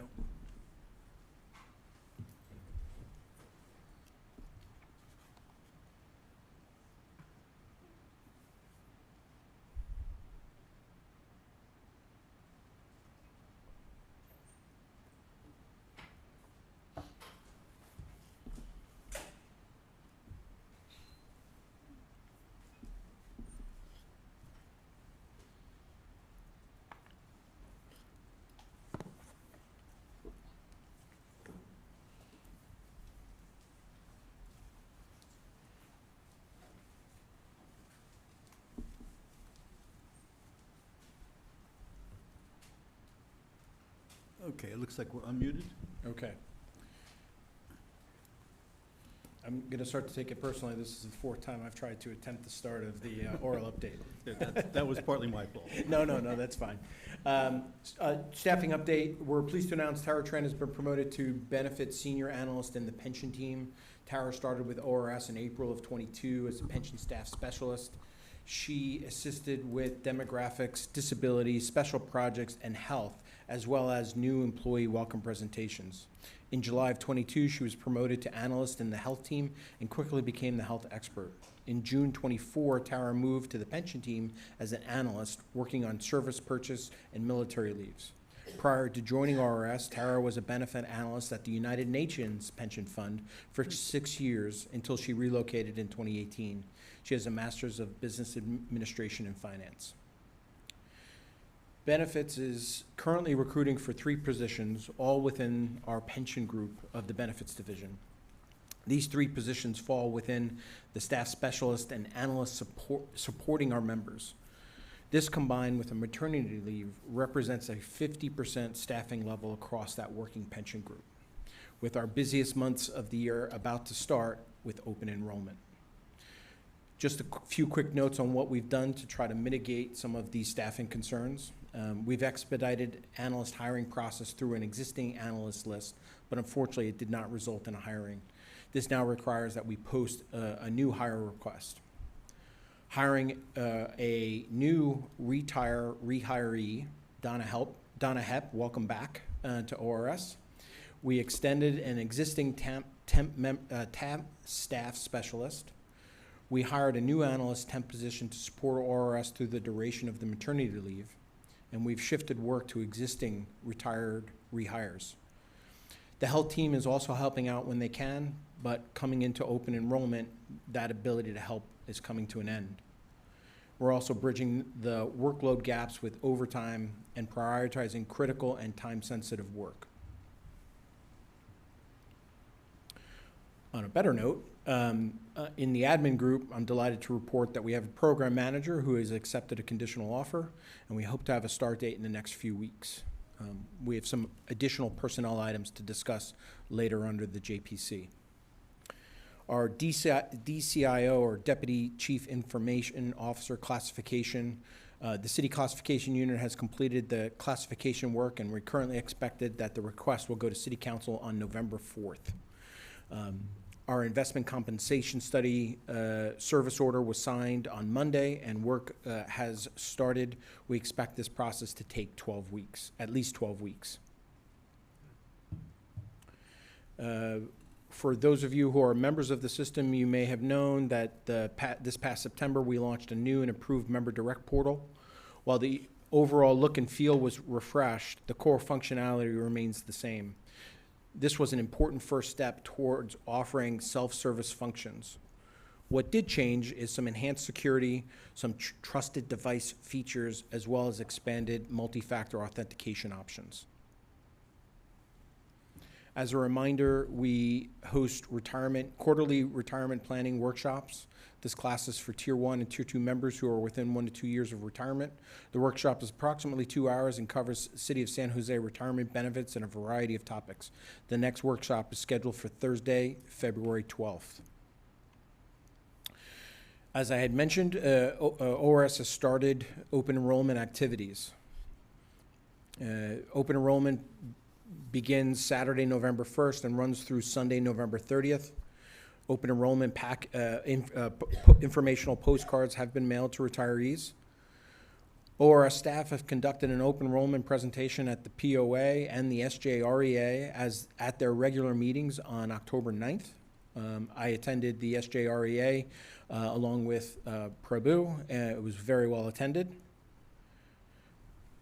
Open enrollment packets are due to arrive to retirees on or around October 27th. And as a reminder, the retiree health fair will be held on Wednesday, November 5th, 10 to 2 p.m. at the Leninger Health Center. ORS has been working with the city on the Anthem Medicare rates for 2026. Looking at the current proposed rates, members enrolled in Anthem Medicare plans will have to pay a premium for the first time. City met with stakeholders to discuss plan design changes and additions. This resulted in some plan reductions to help create an overall reduced cost plan. Contract and procurement update. We have finalized our contract with Milliman, and we're preparing the contracts to be processed through the signing process. Our compensation consultant, Gallagher, the service order was signed on Monday, and we had our kickoff meeting last night, or late yesterday afternoon. Our internal audit service procurement is on the agenda for selection today. Police and fire draft contract is currently under review and hope to go to Baker Tilly within about a week.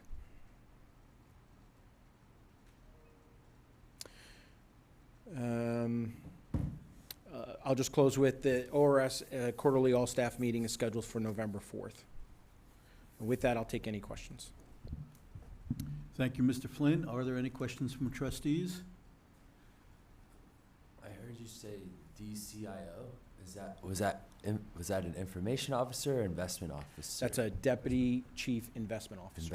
And that was approved, or that? Say that again? The approval, The request for approval will go to city council in a few weeks. Okay. It's a multi-step process, so this creates the classification for potential to have a position created at ORS. So first we needed to create the classification, then I will come to the boards, request the creation of a position in some form or fashion, most likely as an overstrength position for the remainder of this budget season, and then possibly with your approval as part of the budget process next year, we'll request to create a permanent deputy chief investment officer position here at ORS. Thank you. Sure. I said one thing. Please. I did want to thank John and Prabhu and Teresa and crew for coming out to our San Jose Retired Employees Association, probably popular meeting number 2 after the barbecue. We had a load of people, but the presentations were really helpful, and it was really good to have the 3. You had 4 staff there, 3 spoke, and it was well received. And thank you so much. Well, my tactical error was letting Prabhu present first. Lesson learned: never follow Prabhu. Okay, great. Any other questions or comments from trustees? Any public comment? There is none, so thank you, Mr. Flynn. We'll move on to 5B, which is an oral update from our City Council liaison, which is Vice Mayor Foley. Thank you. Just briefly, I'm sorry to have missed the meeting last time, but I'm a director with the Sister Cities International Program, and that took me to Japan to visit our sister city, Okayama.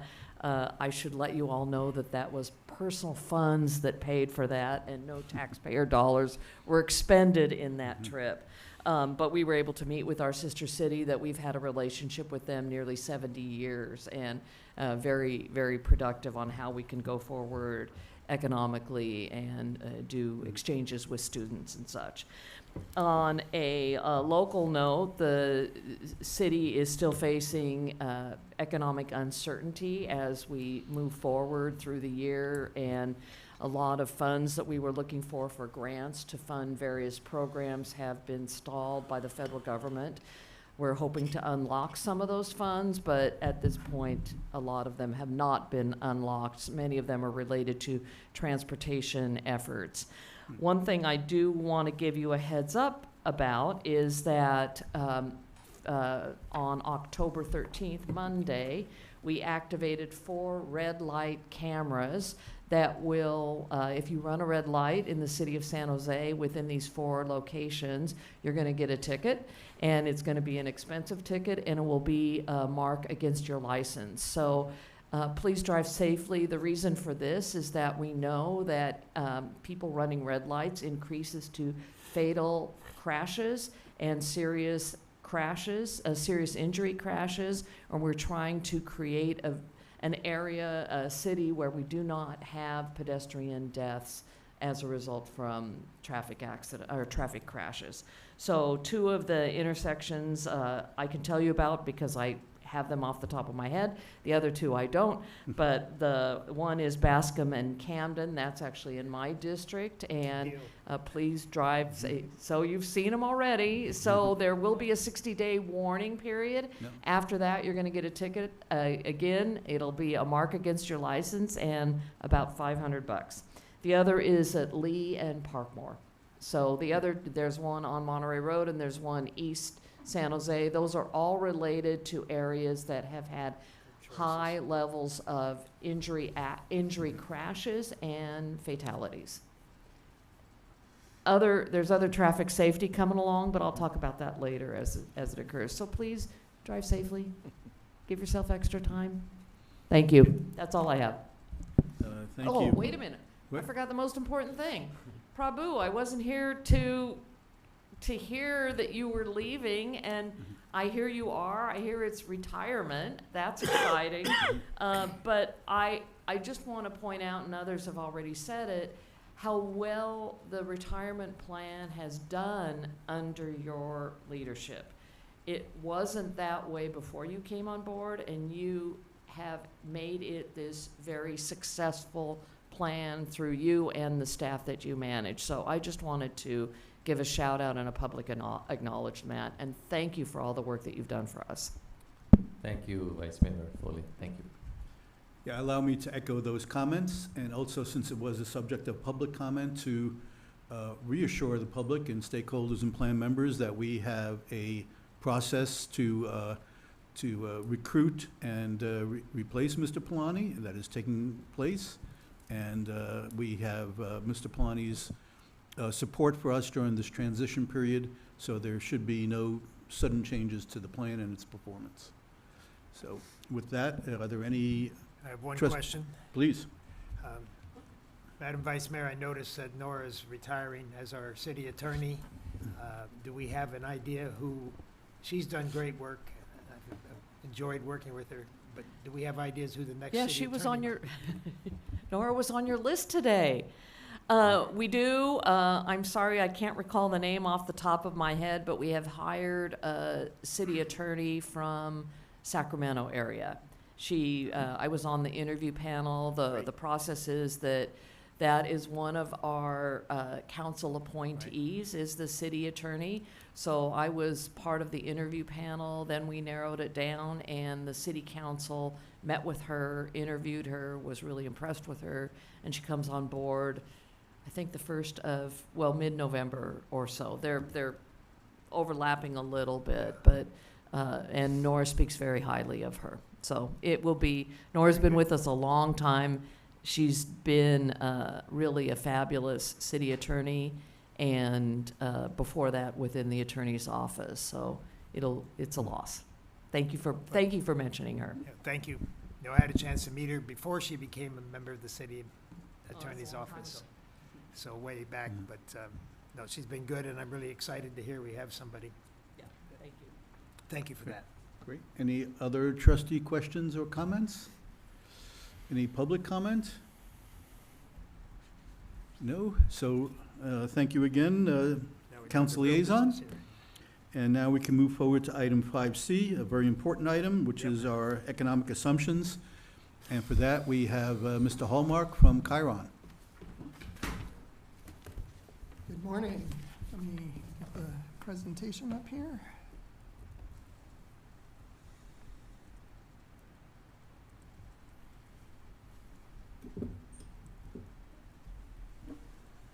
All right. Good morning. I've got Stephen Hastings here with me, and this is our annual review of the economic assumptions for the pension plan. And why is it not moving? There we go. This is the beginning of our actuarial calendar. This is probably our shortest presentation on the actuarial calendar this year, but I wanted to lay out our future meetings. We'll review the assumptions today, the economic assumptions. Back then in November, we will be back with some preliminary results on the pension valuation, and we will look at the assumptions for the OPEB plan. December, we present the final pension results and the preliminary OPEB results, and then in January, the final OPEB results. And so that's our full actuarial calendar for your schedule. Before we get to the assumptions, I wanted to give you an update on where we are. And so this update takes into account the investment returns, and I believe John presented something similar at the board retreat. Those numbers at the board retreat were based on the rate of return. These have been updated slightly because we have actual asset statements that show all the cash flows and actual dollar amounts.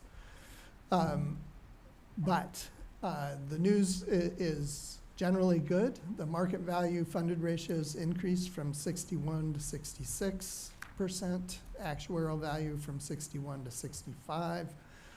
The UAL, the unfunded liability, has decreased from $2 billion to $1.8 billion based on the market value, and to $1.9 billion on the actuarial value. And so you can see in the chart, the projection is better than it was last year based on these returns. The chart is showing the market value, so that is a very volatile number, and you can see how volatile by looking back at 2021 and the period before and after that. So there's significant variability as we go forward. These results are also not locked in for this valuation, because we still have today's meeting to talk about economic assumptions, although we're not proposing any changes. And then we need to incorporate the updated census information. So that will undoubtedly have some gains or losses compared to our expectations. But just based on the asset returns, we're looking at an improvement.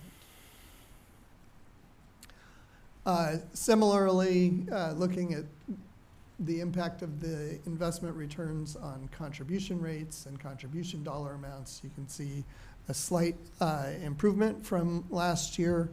We phase in the recognition of the investment gains over a 5-year period, so the immediate impact is much smaller, but it grows over a 5-year period and then carries out through the projection.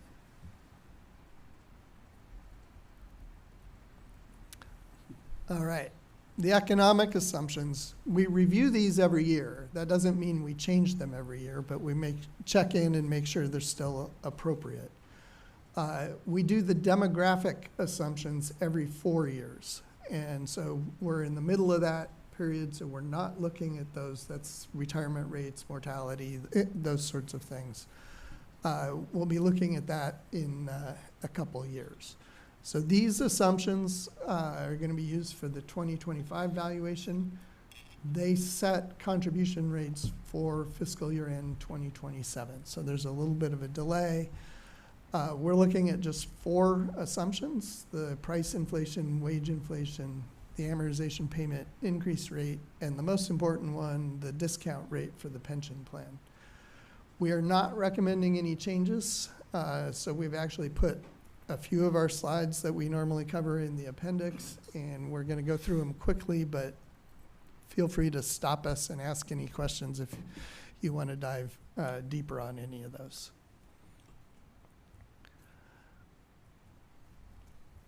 Okay, so I'm going to talk a little bit about the first 3 assumptions here. Price inflation is the underlying foundation for many assumptions. Currently, the price inflation is set at 2.5%, and the wage inflation has a small piece over that amount for real growth. That's set at 3% currently, and then the expected return has a component of real returns. That's your return over the price inflation, and the total there is currently 6.625. There's very little direct impact of this assumption on the valuation. The COLA for Tier 1 is fixed at 3%, and Tier 2 also has COLAs, but the caps are currently below inflation. So limited impact of this assumption itself, but it is viewed as a building block or a foundation for the other assumptions. So as we go to the next slide, so what do we look at to gauge what this assumption should look like? We look at break-even inflation, and what that is you look at the yield on treasuries, a regular treasury, versus the yield on tips, so treasuries that have the inflation protection. And the delta there is essentially what the market is pricing inflation at. And if we look at that here on the left, we're showing how that looks over time. But the most recent, on the 5-year basis, we show there at 2.44%. So that's looking over a 5-year forward period. And then the 20-year version of that is 2.5%. So dead on the assumption, the current assumption. On the right-hand side, we're looking at different surveys. So we have a survey from economists, a survey from investment consultants, and then a couple surveys of plans themselves, public plans, and their assumptions. And the bottom line there is that, well, you can see the gold diamond is the current assumption, the San Jose Federated plan. You can see that it's pretty much right near the 50th percentile on most of those surveys.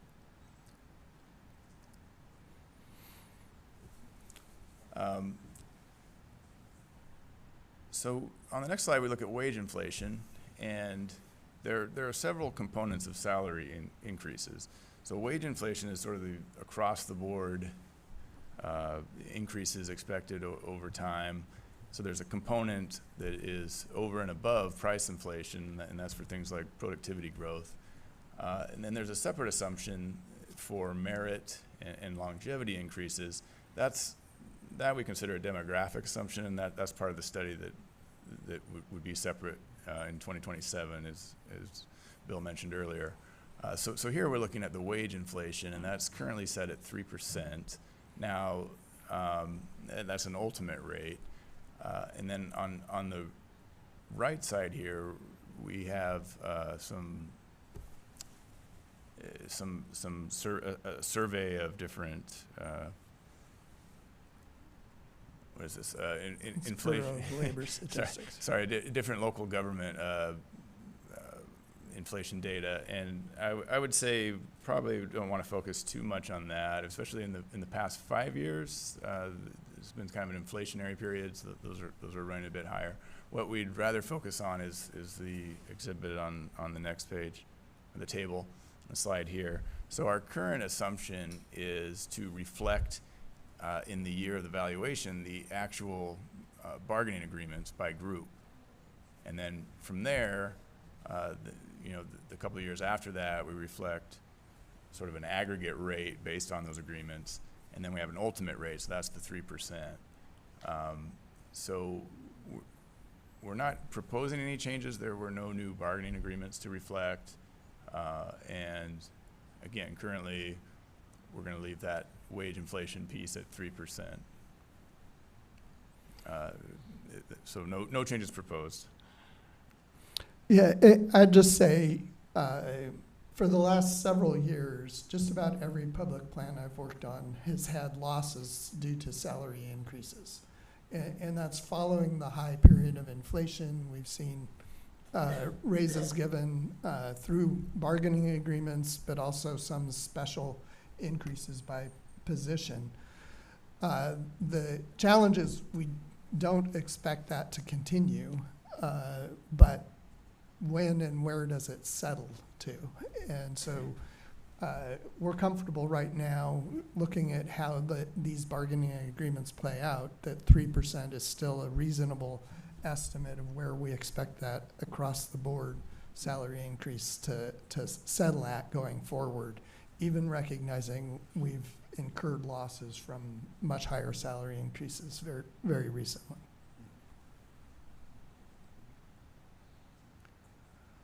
So the next assumption is the amortization payment increase rate. So we budget in the amortization payments that they will increase each year by 2.75%. We want that to be below our wage inflation assumption. We don't want to experience those increases being higher than actual payroll growth, because that means the payments each year are becoming a larger percentage of the payroll, which is tough on the budget. So we want them below that. And the police and fire uses the inflation assumption of 2.5, but for this plan, we've just brought it down 25 basis points to the 2.75. We think that's completely reasonable. It's been working well for this plan, and so we're not proposing any change to that.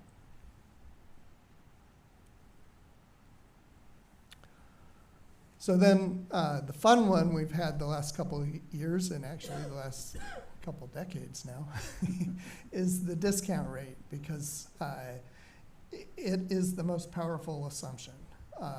And a higher expected return has an immediate effect lowering contributions, and a lower expected return has an immediate effect of raising contributions.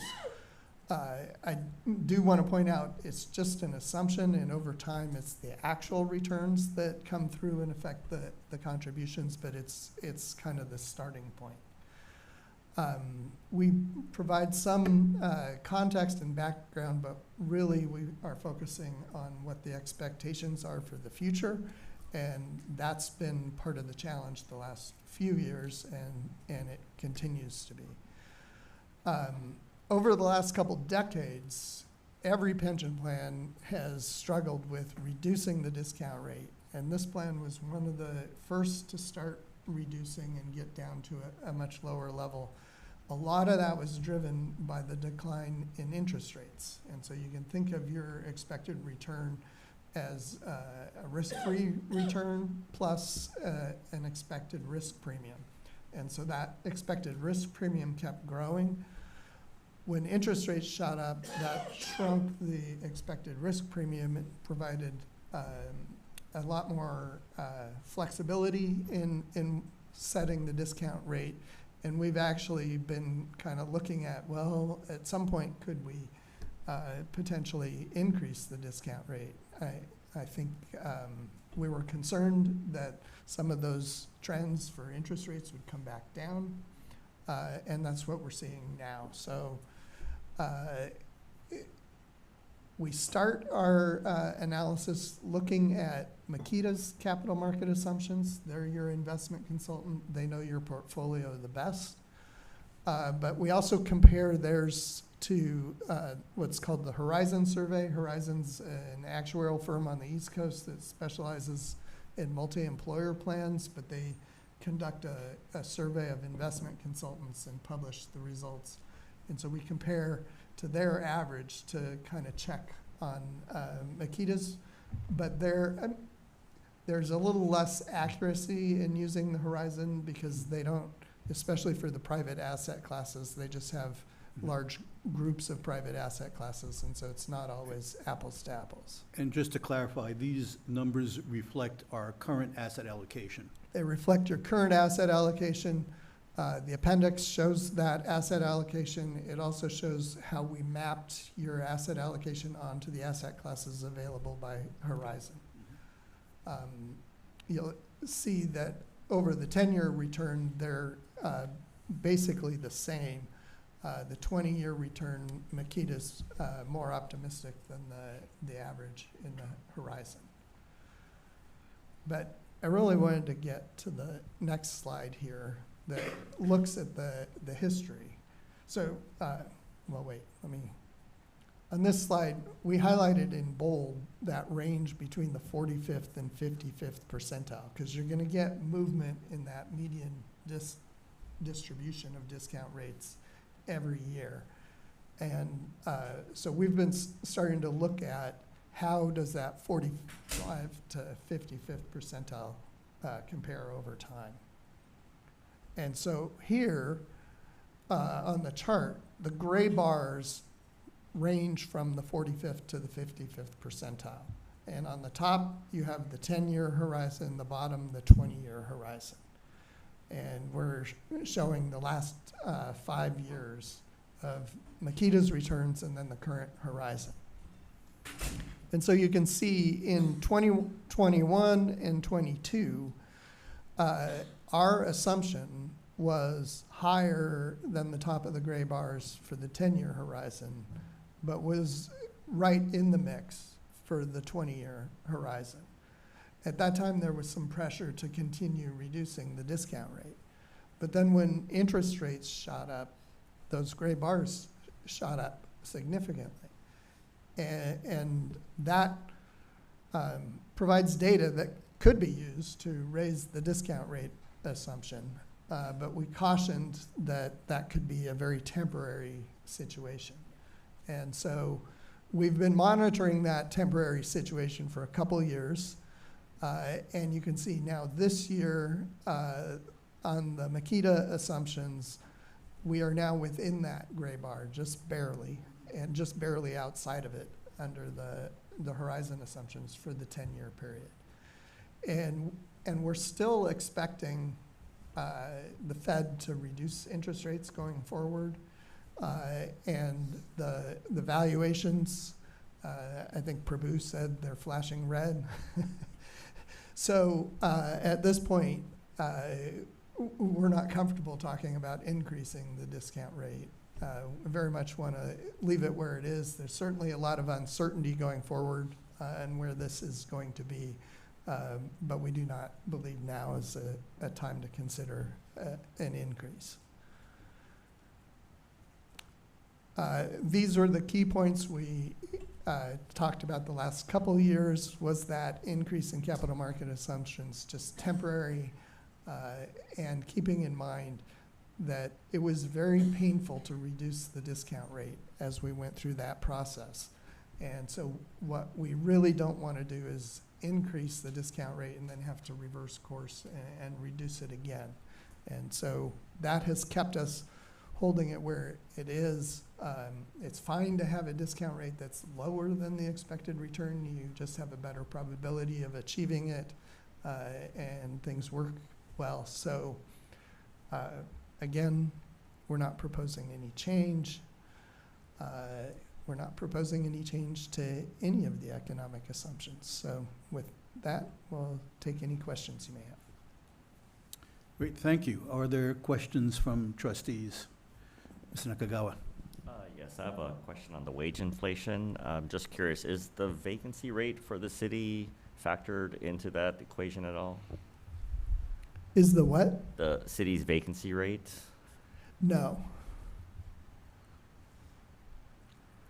So for the city-specific data, we do look at the historical increases But we're just looking at the general wage increases in the bargained agreements. And so the vacancy rate does not affect that. Thank you. Okay, any other questions? I have a question. So you mentioned that the demographic experience study, it was done, it's done once in 4 years, and the last one was done in 2023. I'm wondering, in the light of, you know, all the demographic changes post-COVID, does it make sense to wait for 4 years till 2027, or do you see, you know, we should revisit that sooner? So this is a hot topic, but the answer is, I think you're better off waiting. But COVID definitely changed patterns other than just mortality. So for most of the public plans in California, the mortality impact of COVID was pretty minor. And so that has not been as big of a factor. But it also affected termination rates and retirement rates to varying degrees with different systems. And so when we're analyzing our data, and the data we're analyzing is from those COVID years, we have been comparing the COVID year rates to non-COVID year rates, and if they're unusual, then we just keep them out of the experience study and don't use them in our analysis. The question that's difficult is what of those changes are ongoing and what were just confined to those years. And so I think actually there's an advantage to waiting to make any changes because we'll have more data post-COVID and be able to assess what's more likely going forward. Thank you. Okay, any other questions from trustees? I have just some questions about the discount rate. So you're recommending that we don't change it. Part of the reasoning is expectation that the Fed will lower rates. So do you guys have a recession forecast or? No, nothing so precise. Okay. I think what we're saying is two of the major inputs to the capital market assumptions are interest rates and valuations. And Right. both of those are likely to be moving down in the future. Yeah, and so if valuations would be moving down, right, then I mean, I know that we're not trying to match actual investment returns to the discount rate, but investment returns could be coming down based on where we, right? So that contradicts if interest rates lower, then that's an argument to keep our discount rate where it is because because of the risk premium gets larger. But if valuations are really high right now and we're expecting lower returns in the markets, that would gravitate toward reconsidering where we are in the discount rate, potentially even lowering it more. I'm not advocating that. I'm just trying to understand how you guys think about it.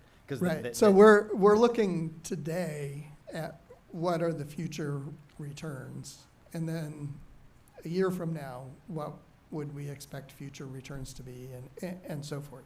So interest rates are an interesting one because when they come down, you usually get great returns when they go down, right? But your forecast of future returns after they go down is lower. Mm. And so that's what impacts the discount rate discussion. I mean, obviously the plan benefits from the discount or the interest rates going down in its immediate asset returns. Right. But then the forecasts going forward for future asset returns is also lower. And so that's what affects our assumption. Okay, so it's I should be thinking in the longer term. Yeah. Yeah, and that is actually one of the problems. one of the problems experienced from the 08-09 recession is we had the bad returns, but then also interest rates dropped precipitously. And that changed the outlook for future returns and made them much lower than they would have been if interest rates had remained where they were. And so that added the pressure to reduce the discount rates. Interesting. Even though we have a big bull march. Trustee Faulkner? Yeah, a quick question, kind of in a generalized sense, that I'd imagine over the last decade, most pension plans ripped off the Band-Aid of pushing their required rates of return down and have stayed pretty steady. How, like, what percentage or how often are you seeing people start to adjust them around the industry? Or is it still a very stagnant space? You're right. Things have been very stable the last couple of years. I think everyone's afraid to increase discount rates. There have been a couple notable ones. The state of Washington did it, and they provided as their rationale to reduce contributions, which did not fly very well in actuarial circles. But the state of Idaho also increased theirs, but they were at, I think they were at like 6 or 6 1/4, and they went up to 6 1/2, and just said, you know, that's based on the capital market assumptions. We'd gotten very conservative and moved up. But otherwise, we're not seeing it. In the back here, we do have the California survey here on the right-hand side. And so you can see where discount rates have been, and you can see not much movement over the last 4 years. Plans are pretty much staying where they are.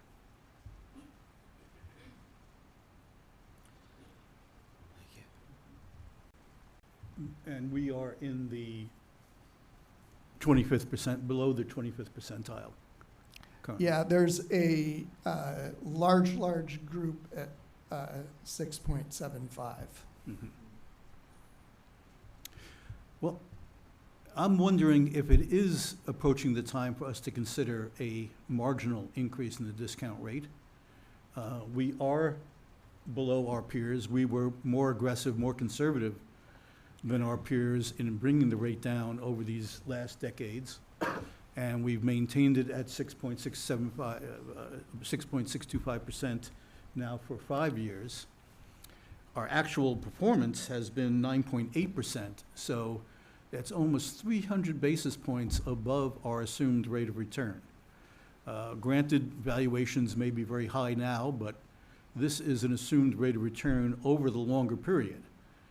So I don't think we should be, timing the discount rate based on current valuations necessarily. There is more than ample time to make up for any shortfalls in the out years.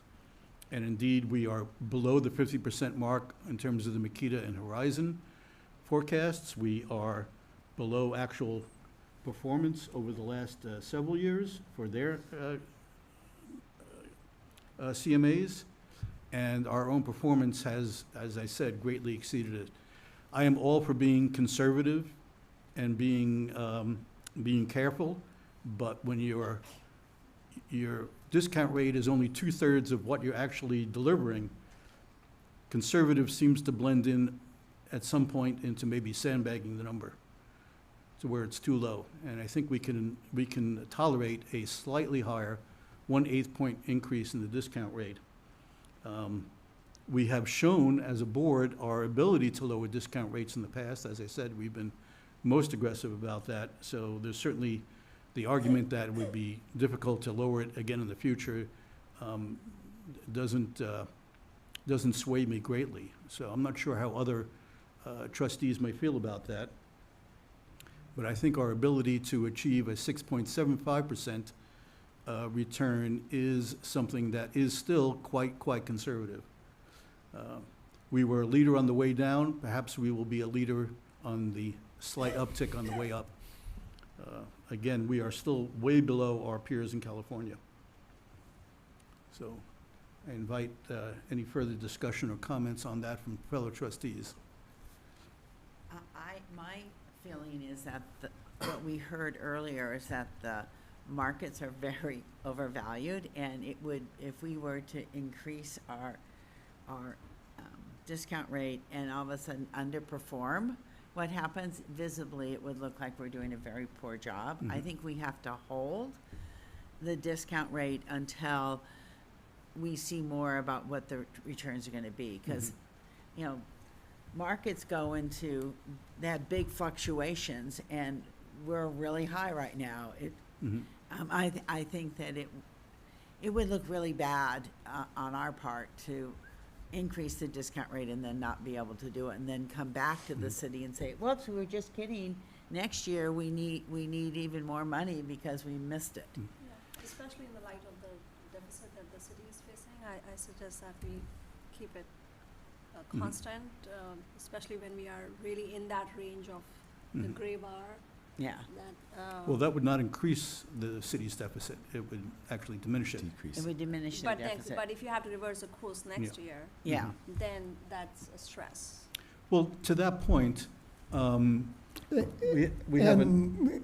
We're talking about the impact on the city. It also affects the member contributions. Absolutely, right. Yeah. And that should not be our primary consideration here, I believe. But with a 5-year annualized rate of return of 9.8%, how low could the returns be in this fiscal year and still match a 6.75% rate of return? Well, My rough I'm not doing that okay. in my head on the panel here, but I would just say the focus should be what future average returns will be starting today. Yeah. Right.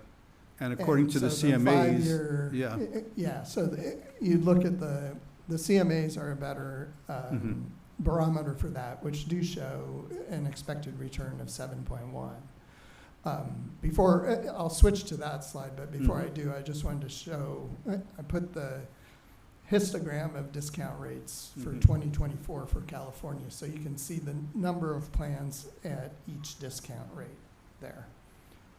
And so it's both San Jose plans are the two at 6 5/8, just below the 6.75.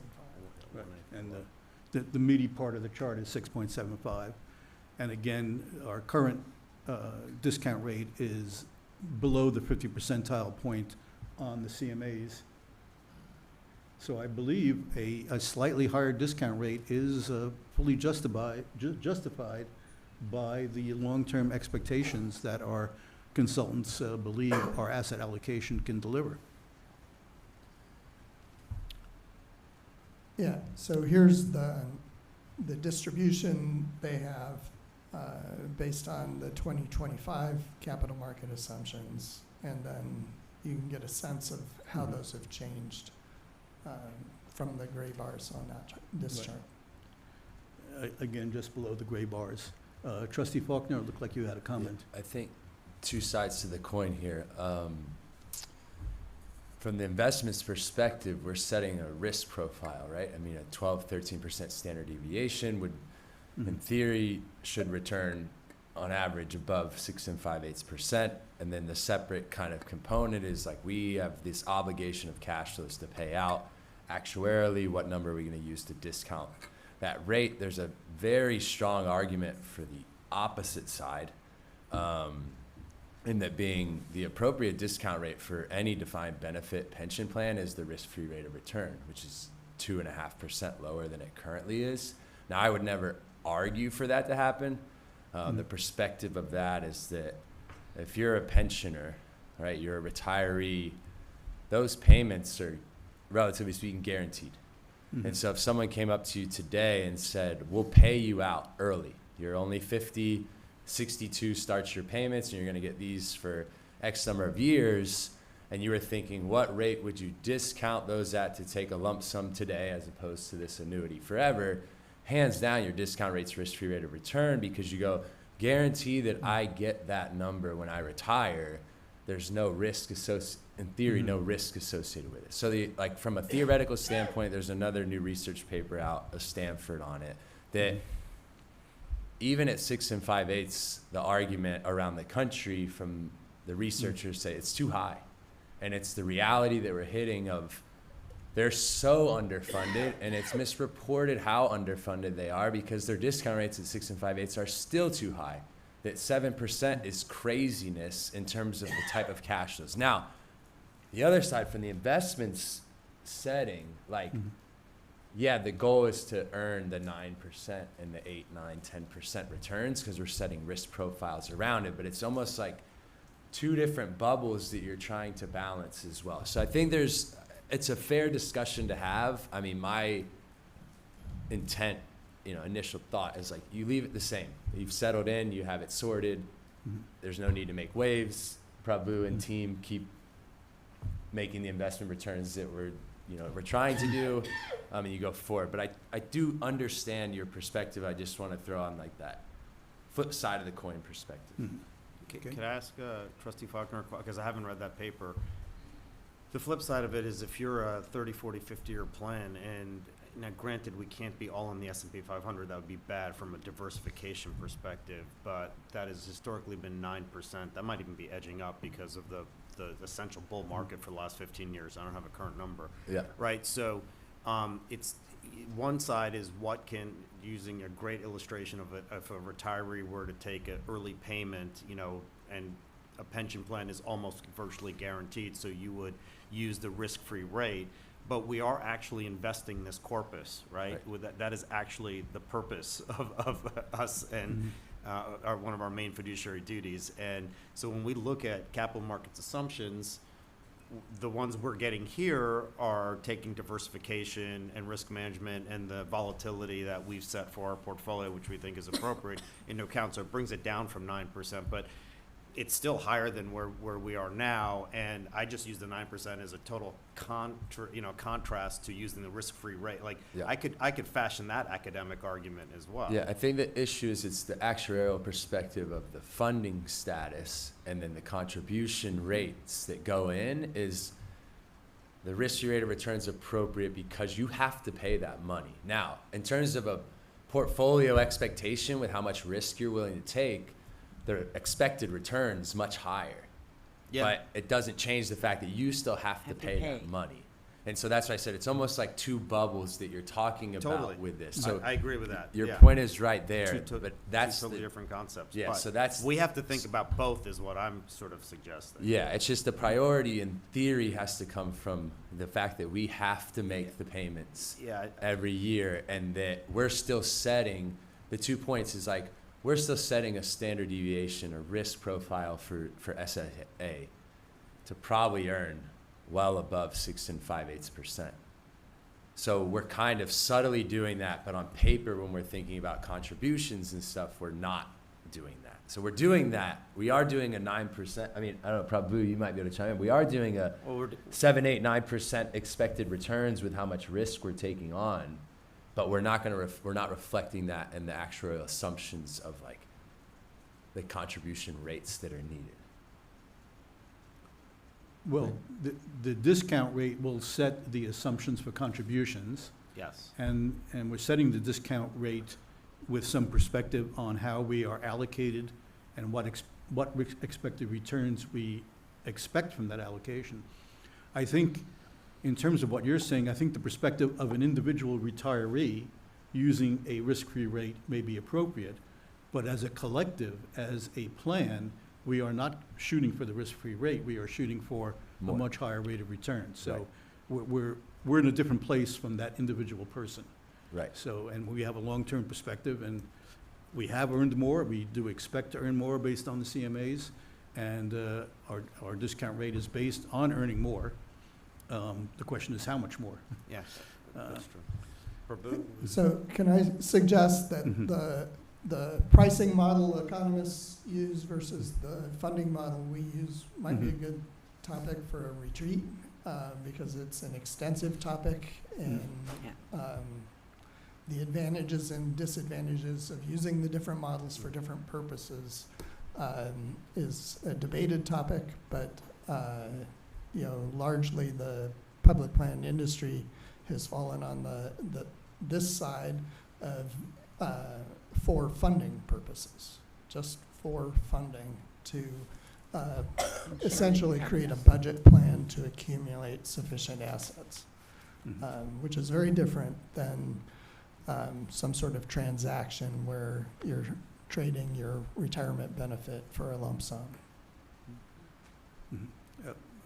Mr. Polani, did you want to add Yeah, something? well, You I look mean, like I you were think, leaning forward. Well, the actuarial science and experts say that it should follow, we should look at valuation and the direction of interest rates, right? So if interest rates are going to go down, it's very hard to predict either valuation or interest rates. But if we think that they're going to go down, we should probably at best keep it here or maybe consider lowering it. I'm not sure we should be looking at the rearview mirror in terms of what we've achieved and say that we can actually increase our discount rate. In some sense, I feel like we've been paid forward in terms of the last 5-year return. I'm not sure that the next 5-year returns are going to be 9 to 10%. Yeah. And also the board may want to think about, based on the discount rate and whatever we come up with here, when we do our strategic asset allocation, we may want to slightly even lower the risk profile, right? I'm not saying by much, given our funding status, but that might be under consideration as well, is to think about that. History suggests, who knows, bubbles can persist for a long time. History suggests that current valuation levels are not conducive to 9 to 10% over the next 5 years, but I could be wrong because we have two things going on for us now, and there is increasingly a theory that market valuation is based on capital flows rather than valuation. We had the Graham and Dodd model for 100 years, but in the last 10 to 20 years, it seems to be really driven by capital market flows. And we can see that clearly because everyone around the world wants to invest in Mag 7, and nobody wants to invest in anything else, right? And that has sort of kept this bubble up to some extent. And the other thing that we have going for us is a very unusual administration and president who ties the success to the success of the stock market. Obviously, the White House does not control the stock market, but it can do everything in its power to keep this bubble going. So we have a lot of tailwind here, and so that's the counter argument that maybe this bubble will last a bit longer. But to me, everything suggests, based on the last 5 years, that we should be more cautious about the next 5 years. Yeah. Okay. All right, well, with that, we have 4 items that we need to approve. Go back to that. I think we should take them individually. So with price inflation, would anyone like to formulate a proposal or a motion?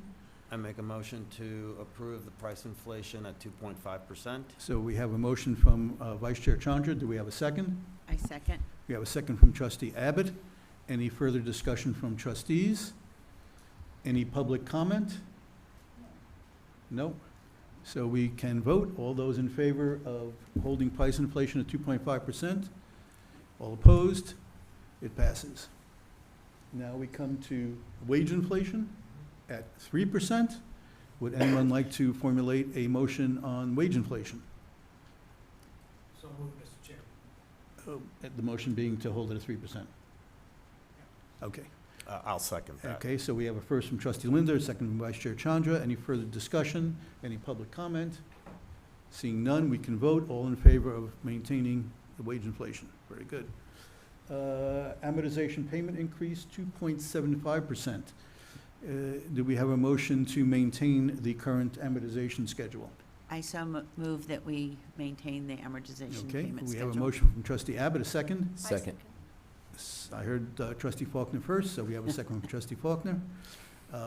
Any further discussion? Any public comment? None. All those in favor? And is there anyone who would like to make a motion on the discount rate? I'll move that we keep it at 6.625%. Okay, we have a motion from trustee Abbott. Is there a second? I second. We have a second from trustee Avasti. Any further discussion? Motion again? To maintain the discount rate at 6.625%? Any further discussion? Any public comment? There is none. All in favor? All opposed? The motion carries. All right, Great, thank you. thank you We'll for see you that. next month. Yes. Thank you. Looking forward to it. Item 5D, discussion action to adopt a IME apportionment of 30% for a member cumulative trauma injury. Will you present on this one? I'll do a quick introduction, then I'm going to let Sandra Okay. discuss it. This application has already, for disability, has already been approved, and this is a discussion and action related to an apportionment question concerning the workers' related injuries. Sandra? Yeah, I'm not sure I have any more Okay. to add. Typical part of our normal process. The difference here was that there was a complication in that this injury had multiple parts. So we did work with Reed Smith and the applicant, and I think the applicant and her attorney are fine with this decision and are not attending today. And this was reviewed and recommended by the Disability Committee for approval? Correct. Okay. So is there any further trustee questions about this recommendation? Would someone like to formulate a motion to accept the recommendation from Disability? I move that we accept the recommendation from the Disability Committee. Thank you. That's a motion from trustee Linder. A second? I second. Second from trustee Nakagawa. Any further discussion or questions from trustees? Any public comment? There is none. We can vote. All those in favor of accepting the recommendation? And it appears we have a majority from those voting. Very good.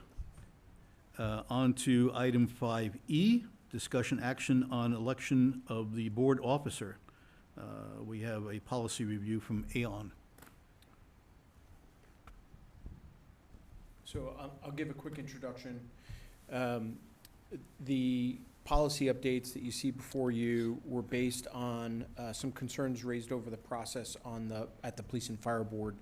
The Federated policy had very similar language in the areas of concern. The updates to this policy address two main areas. One was that if a vote did not result in the appointment of a chair or vice chair, that the interims for those positions were done by random draw. And while that seems very fair, it's a very awkward process which we had to institute on the Police and Fire Board.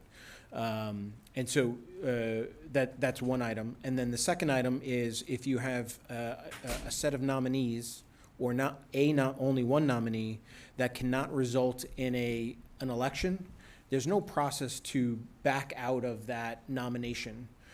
Other than the nominee themselves have to recuse or pull themselves out of the nomination. So what this policy does is it creates a set of procedures that allows for an appointment of an interim, and also a process by which the nominations after a deadlock are dissolved and allows for renominations for a cleaner process. Again, not something that we've had, I've seen here on the Federated Board, but we did go through this on the Police and Fire Board. Great. So I hope everyone had a chance to review the proposed process to resolve this type of deadlock. It seems a reasonable process, and if there are any questions or comments.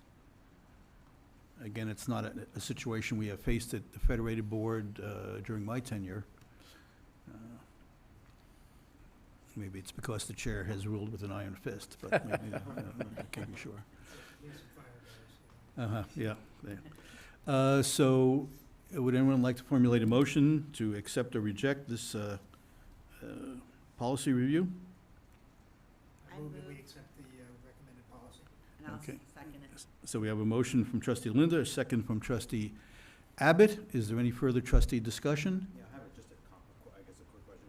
Well, is this now just gonna mirror police and fire? Correct. Yeah, okay. You have different rules regarding Who can be, who can be and term limits for chair, for the board chair. but this process? But other than Yeah. that, the process is Okay. now would be now in parallel. Okay, thank you. And this would be effective as of the Immediately. vote, so this next nomination and election process. Which is one of the reasons why we Would brought be it subject directly to to it. the boards, Got it. was to get it in before next month's nominations. Okay. All right, so we did have a motion and a second to accept this policy revision. Is there any further trustee comments or questions? Any public comment? No. No? So we can vote. All in favor of the revision? All opposed? None. Okay. Finally, discussion under new business 5F, discussion action to direct the governance committee to evaluate and recommend committee term limits, including for committee chairs. So this was a thought proposal brought forward by one of our trustees. We currently have no term limits either on committee service or for committee chairs. And is there interest in directing the governance committee to look at that as a possibility and then to bring forward, a proposal that we change that, or I guess not change that? So I put it open to the floor.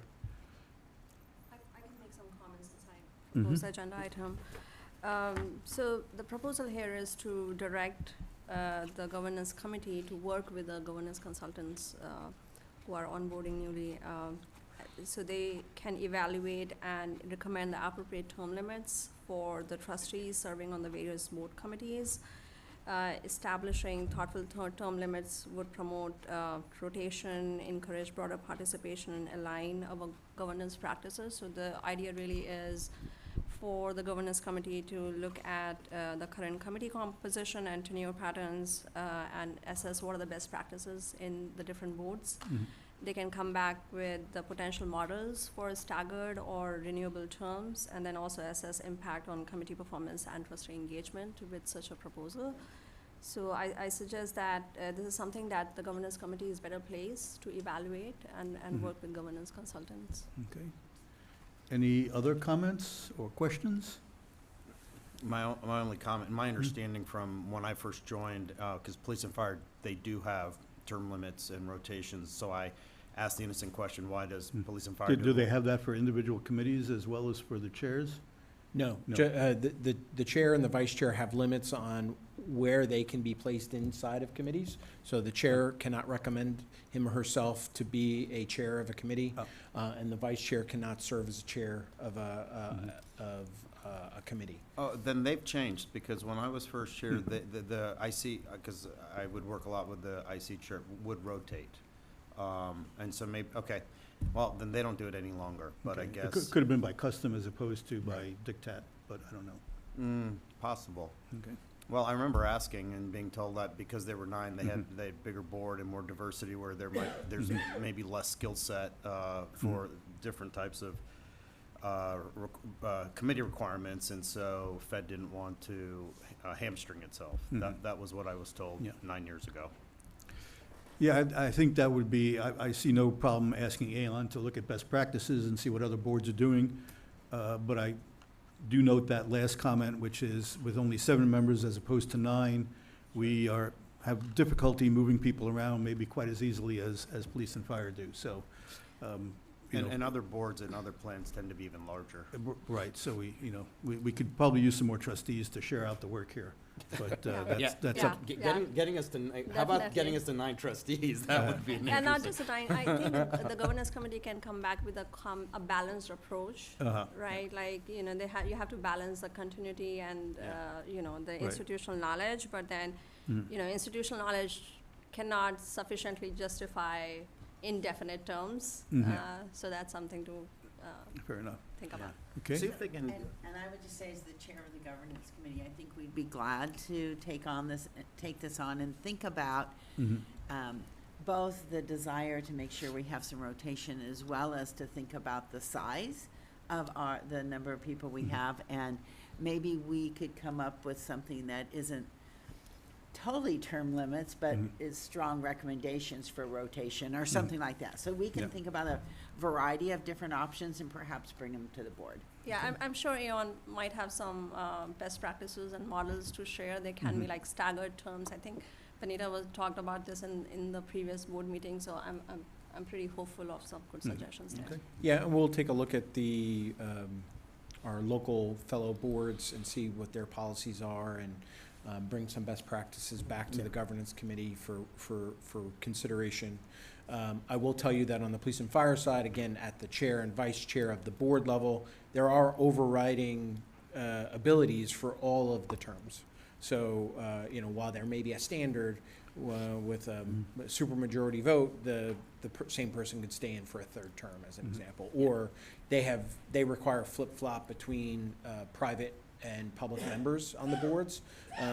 That can also be overridden by supermajority votes. So I think it might be good to have, if the boards want some sort of recommended terms, but you will want to make sure you have a process by which, if you can't get there, that you can have the ability to staff it. To override. Right. Yeah. And maybe they, like, I don't know, like CalSTRS or CalPERS would be good comps for us, so if they can, as they're looking at best practices and peers, they're looking for similar Yeah. size. Yeah. Yeah, we Trustee want to boards. look at similar sized boards, because I Yeah. think the size of the board has a big Exactly. impact on that. That's an important But, metric. Okay. Well, with all that, would someone like to formulate a motion to instruct the governance committee to evaluate and recommend? I'll make a motion to direct the governance committee to evaluate and recommend. Okay, so we have a motion from Vice Chair Chandra. Do we have a second? I second. I think I heard a second from Trustee Avasti. Any further comment, questions, any public comment? None, we can vote. All in favor of directing the governance committee? All opposed? It passes. Okay. Moving into the committees. Investment committee, we did not meet in the past month, so I don't know if the chair has anything to And report. no update, and a lot of what we heard today was also what was covered in the last investment committee, so. Great. Okay, so we'll The board is current. receive and file minutes? Yes, please. Okay, please, okay. Audit committee also has not met. Last meeting was in September. September. I have items to report because we didn't cover it in the last. Right. Is that right? strategy Okay. retreat. So Because of the last- retreat. Mhm. The last joint audit committee meeting was on September 3rd, and we are meeting next, later this month.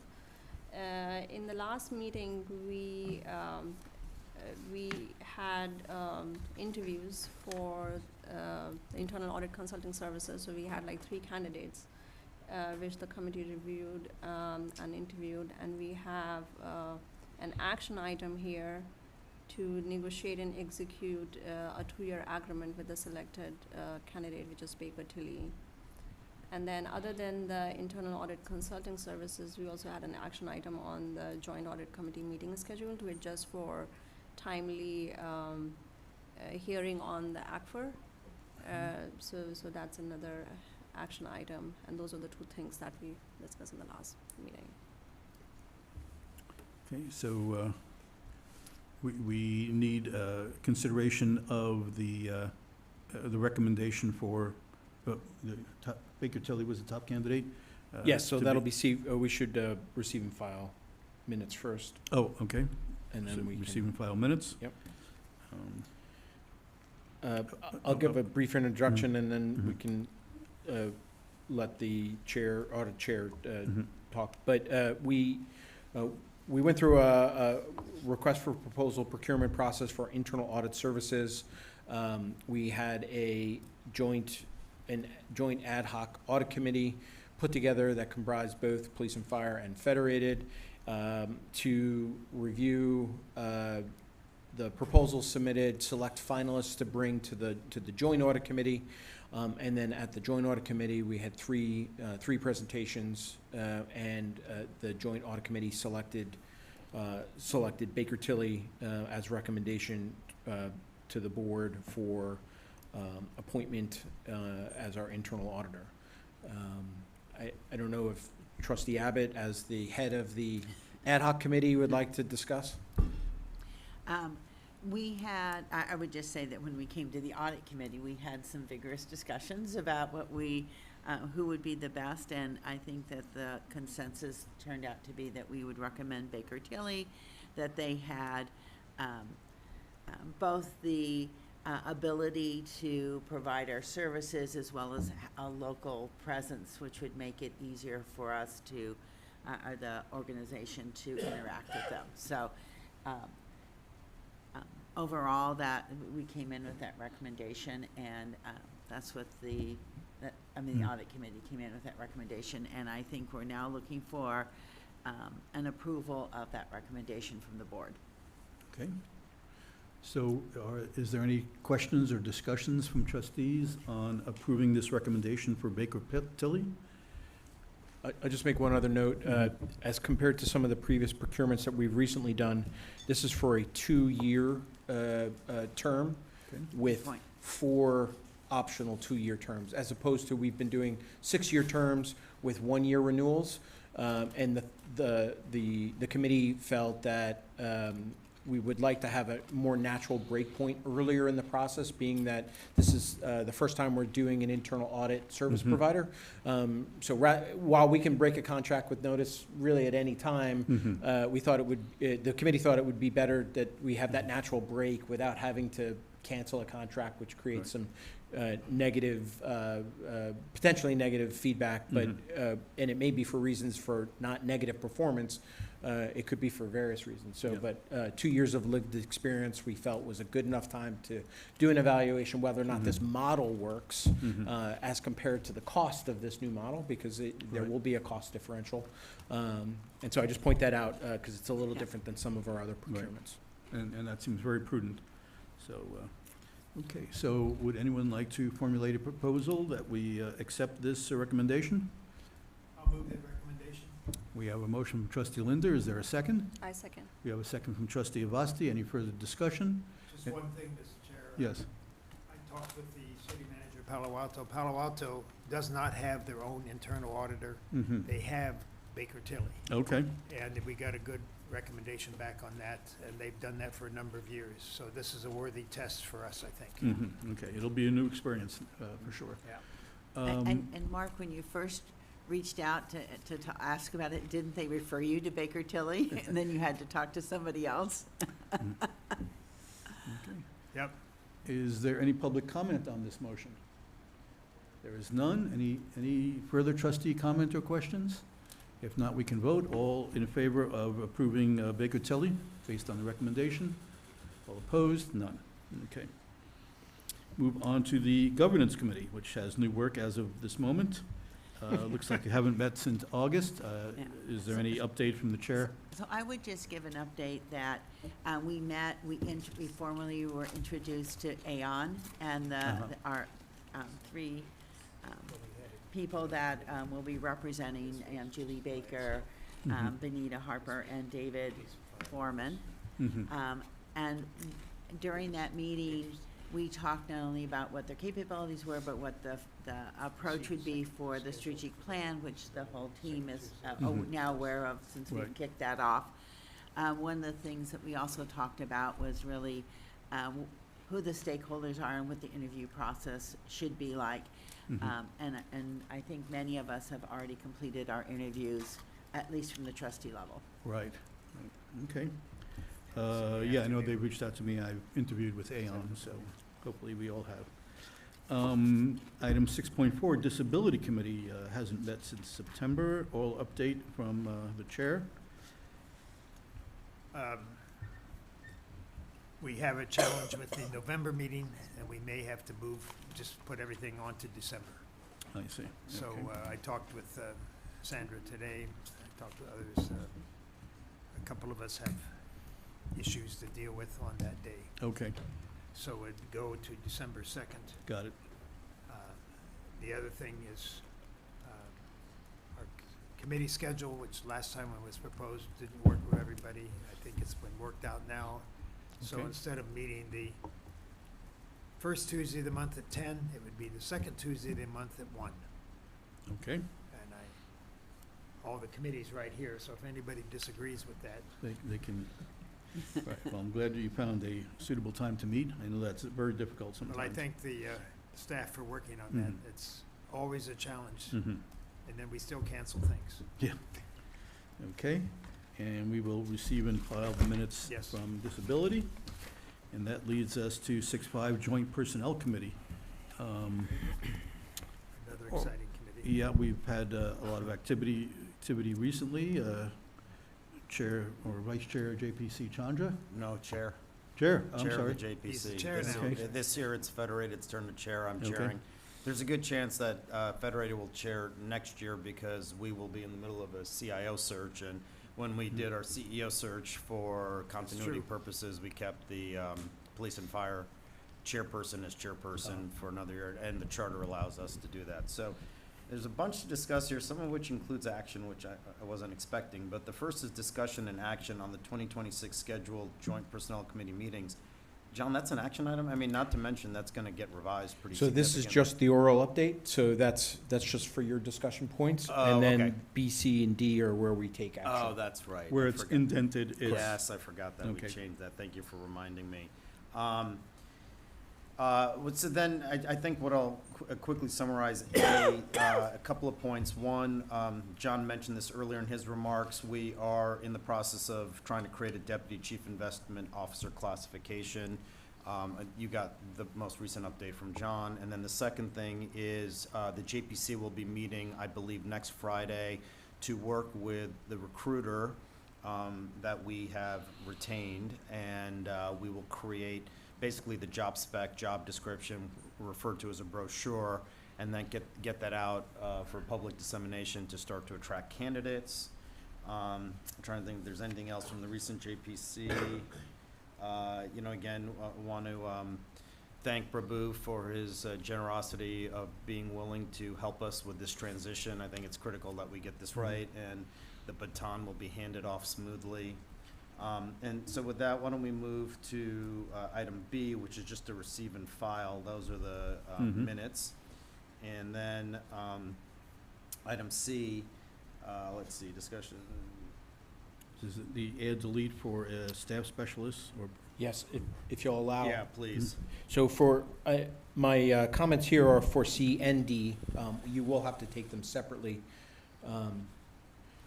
So today's recommendation is for the creation of an overstrength program manager in the benefits group and to hire class an existing position via add delete, which is delete a staff specialist and add an analyst position. These requests are being driven by both common factors and specific factors to each of those roles. Some of the common factors. So as I had discussed earlier, and in more depth in the memo, the organization has been plagued with high turnover since COVID.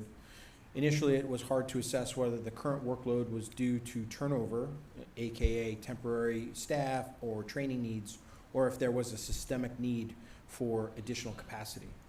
Perhaps due to the massive increase in people served due to the retiring and inactive members. It was also possible that the institution of second tiers for all the funds created more demanding complexities across all of our processes. We have turnover stats for our positions which show that there have been high turnover for senior analysts since 2022. Keep in mind, we only have 2. Since recent exit interviews cited excessive workloads as a primary concern, ultimately leading to ever-increasing stress, as well as the increasing requirement of on-site 4 days a week. Our most recent climate survey included a number of reoccurring themes. Just to highlight them: high workload and stress, staffing shortages, fairness in work distribution, service quality impacts, and of course, the retention that has an ultimate impact on morale. That said, I now believe there is a systemic issue that must be addressed, so much so that I believe it could not wait until our next budget cycle to start the process. Specifically for our program manager overstrength request, high turnover in our senior analyst position. Yes, that is true. We've discussed potentially adding another senior analyst position to help spread out the work that flows up to the senior analyst level. This surely would address some of the concerns, but there are other concerns to be addressed. The role of the benefits division manager has day-to-day operations across a large group of diverse operations. Bringing on a senior analyst does not really address concerns at the division manager level. When we think about succession planning, it is not just at the executive level. We need to ensure that there are logical steps within our organization. Creating a program manager role within benefits can provide an appropriate management position within the benefits team that supports the need for someone who can run and identified areas of the program, but also creates an internal path for management growth, internal promotion, and a true succession plan for our critical division manager position. The jump from senior analyst to division manager is a large one, which likely would require ORS recruit for benefits division manager positions from outside the organization, as has been done in the past. Lastly, this PM position will also allow me to bring some additional responsibilities to the benefits team around technology and innovation. For those of you who are members, and I mentioned earlier in my oral updates, you've been notified that we rolled out an updated member direct portal. There are several new standard features, including revised look and feel and enhanced security. These are important by themselves, but what it really does is it puts us on a path to membership self-service. We need someone inside the benefits organization who can own this. This not something that is an afterthought or an add-on to the day-to-day operations of somebody who already exists, but somebody that has the responsibility to deliver. Specifically to the staff analyst, due to the recent turnover, a staff specialist position has opened up. We want to take this opportunity to higher class this position, bringing into alignment with the growth, to the growing tasks that need to be done within this role, and to give us the ability to spread the analyst work across additional resources. I know that was a lot, but with that, I'll take some questions. I have a couple of questions. Sure. One is, what impact does this have on our budget? And if, the second question is, if we approve the full-time overdraft program manager, is there a possibility that when the budget comes through that won't be able to be continued? And for next year's budget cycle. Of course. Let me, I apologize, let me just catch up on my notes so that I can get to the actual budget numbers. So for the add-delete position from staff specialists to analysts, we expect the cost would be approximately $22,000 a year, $22,429.68. A lot of assumptions go into that, where our current staff specialist was and where our new analyst would be hired at, but that's a ballpark. On the overstrength program manager position, that's a much bigger impact. We're expecting that with approximately 18 pay periods left, the impact to this year's fiscal budget would be about $94,147. In both cases, I haven't rechecked with Benji since we drafted these memos, but we believe that we can cover this increased cost with the current budget based on all of the vacancies that we've had across the organization. That said, it would be an impact next year. To your point about whether or not, so even if you approve these requests today, police and fire have already approved, even if Federated approved today, it still requires city council approval. I've already started to socialize the idea that this was coming. I think you heard Vice Mayor Foley talking about the budget issues that the city faces. And so this will be met with resistance because as I've heard before, and you can imagine, the city has limited resources by which it needs to allocate to its most needed areas. And so part of what I will need to do is to make the case that this is a top priority and a needed area. Overstrength is by nature a temporary position, therefore it's a little bit less friction to get accomplished. But as the budgetary process for next year, we would request an official ad for a new program manager position, for which we will also have to justify again. Thank you. Okay, any other questions from trustees? Would someone like to formulate a motion to approve this add delete for staff specialist for full-time analyst? Also move. Okay, we have a motion from trustee Linda, a second from trustee Nakagawa. Any further trustee discussion? Any public comment? There is none. We can vote. All in favor? All opposed? It passes unanimously. And similarly, the overstrength program manager position. Is there any further discussion or comment on that? And hearing none, would someone like to formulate a motion? Somebody else move. I move to approve the overstrength position. Okay, we're giving that one to trustee Nakagawa, motion, and a second.